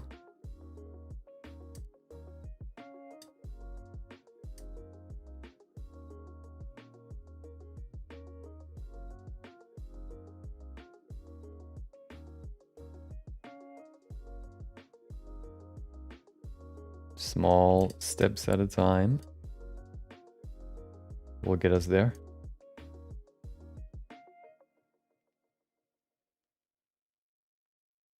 So if we do it this way, we might not even need weight painting. Let's shrink the ones down here a little bit.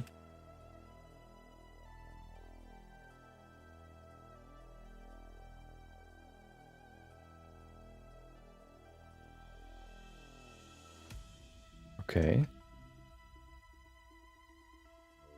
That looks pretty good.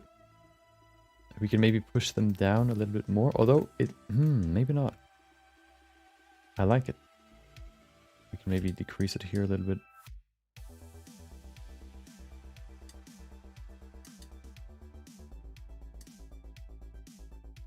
Okay.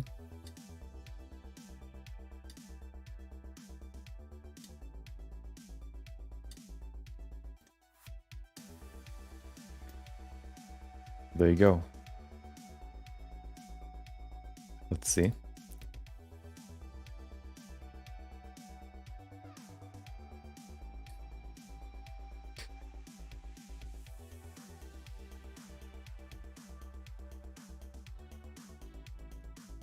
Okay. One thing that I see right now is the uniformity. What I mean is, I would like to... Okay, let's see if we can add something. So what if we increase the clumping?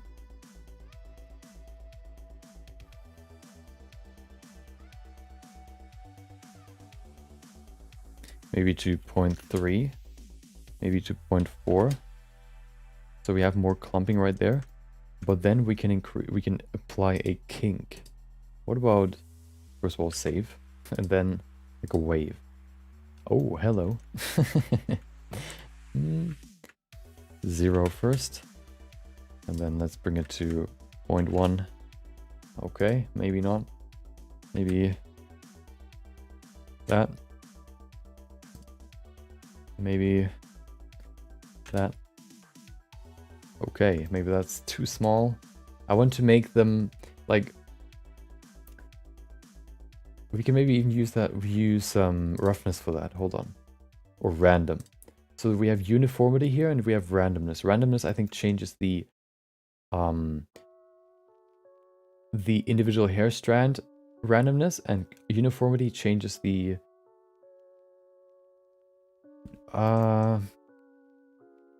well, let's just see what happens.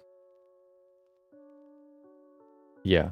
So uniformity will affect each individual hair strand. Randomness affects the... What would you call that? Like the individual particle hair clumps.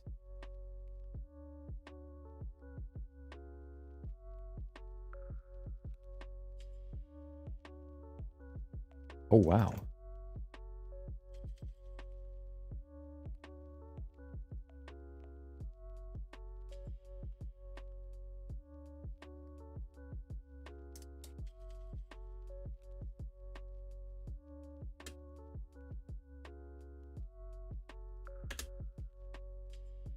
Oh, wait, what?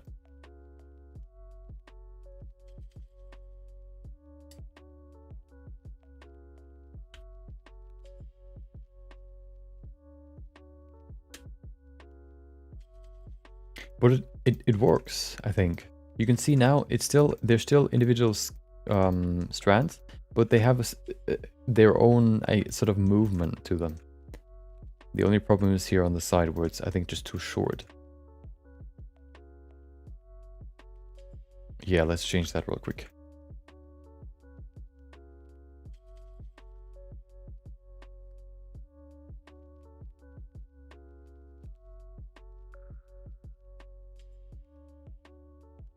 I think there are also just no parents there.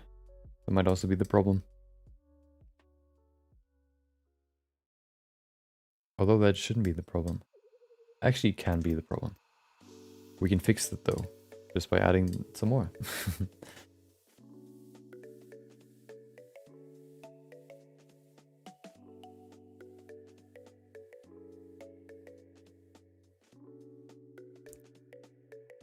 There you go. Let's see if that works. It's still pretty patchy. Why could that be? I mean, we could also just increase this, I guess. We can still see it though. We can see the density is just different. I still want to decrease the... Oh, let's change the clumping shape.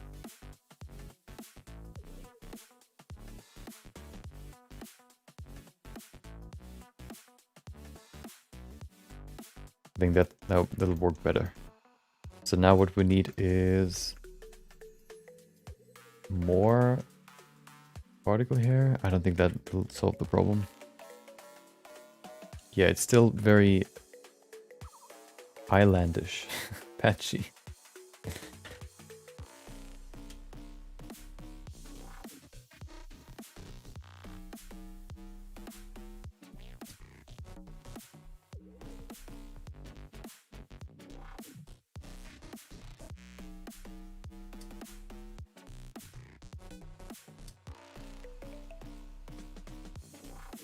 Maybe just adding more actually does the trick.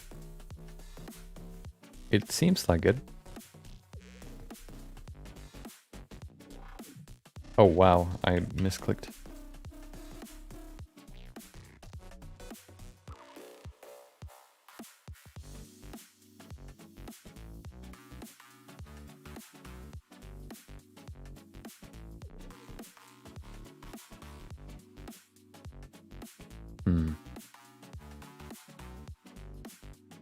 I think it's filling up a little bit because now it's spreading out to multiple, like to more parents, which means it doesn't like clump all together to like small or big islands. It's going to be smaller islands that spread out more, which I think helps.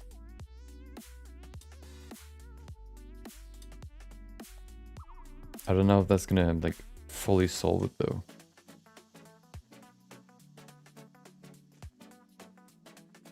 We can also probably just brush it up a little bit.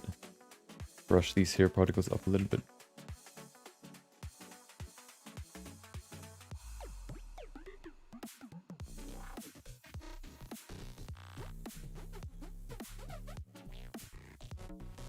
Okay.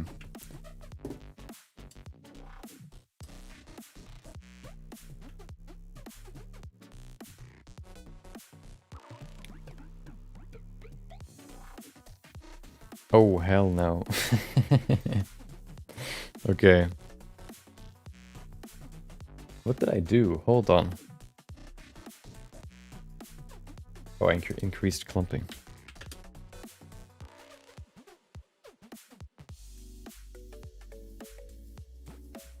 Well, that didn't do the trick. Wait, hold on. I changed the shape.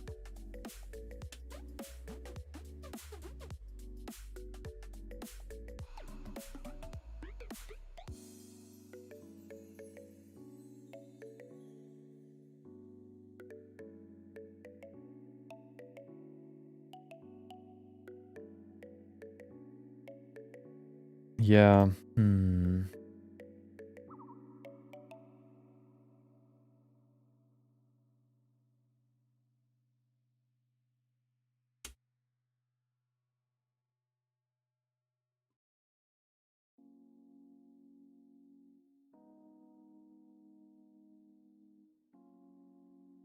I wonder why it's so patchy now. I changed something, I don't know what.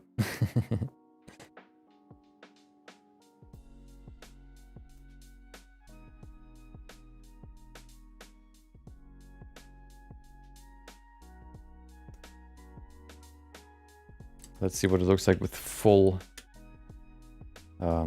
with the full render amount. I don't think it's gonna look any better. It's more. The one problem that I have now is, actually,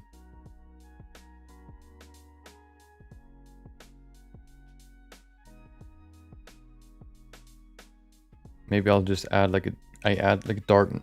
I'm just gonna darken the skin maybe a little bit to make it, you know, work a little bit better. But that basically covers the full hairstyle. I don't want to fiddle around with this too much. I think we've covered everything that we wanted to cover today. So let's look at the current level, or the current status, I guess. And then we're gonna end it there. We finished the full hairstyle today. Perfect, exactly what we wanted to do. Tomorrow, we're gonna do the good old feedback session. If you haven't posted your pieces in the oh wow, that's not good. If you haven't posted your piece in the personal feedback session yet, make sure to do that until tomorrow. And then we're going to cover all the pieces that have been submitted. We're going to give feedback to all of them. And then we will also do another thing. We're going to look at the AI generated realistic Vi. We're going to look at the AI generated realistic Jinx. We're going to see what she looks like, and then we're going to compare ours to that one. To just see, you know, to kind of decide which one may look better, you know, whose I guess, the better realizer.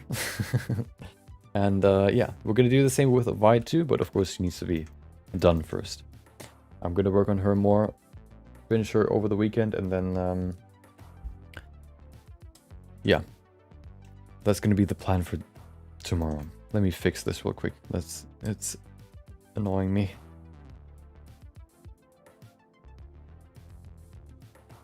Come on, what are you doing? Go away.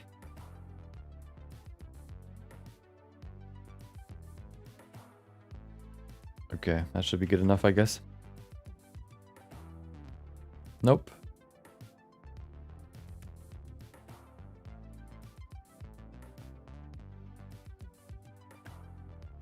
There you go, perfect. Okay, yep. That's gonna be the plan for tomorrow. If you haven't joined the Discord yet, for some reason, !_ Discord or on YouTube in the description, you'll find the link. Yeah. So if you wanna, if you wanna join and you wanna post your personal project, your artworks in the personal feedback section, channel, whatever, do that, and then we're gonna look at them tomorrow. Thank you for joining. Thank you for watching. Thank you for listening, chatting, or just being here. I hope you enjoy the rest of your day. Maybe I'll see you next time. Maybe I'll see you tomorrow.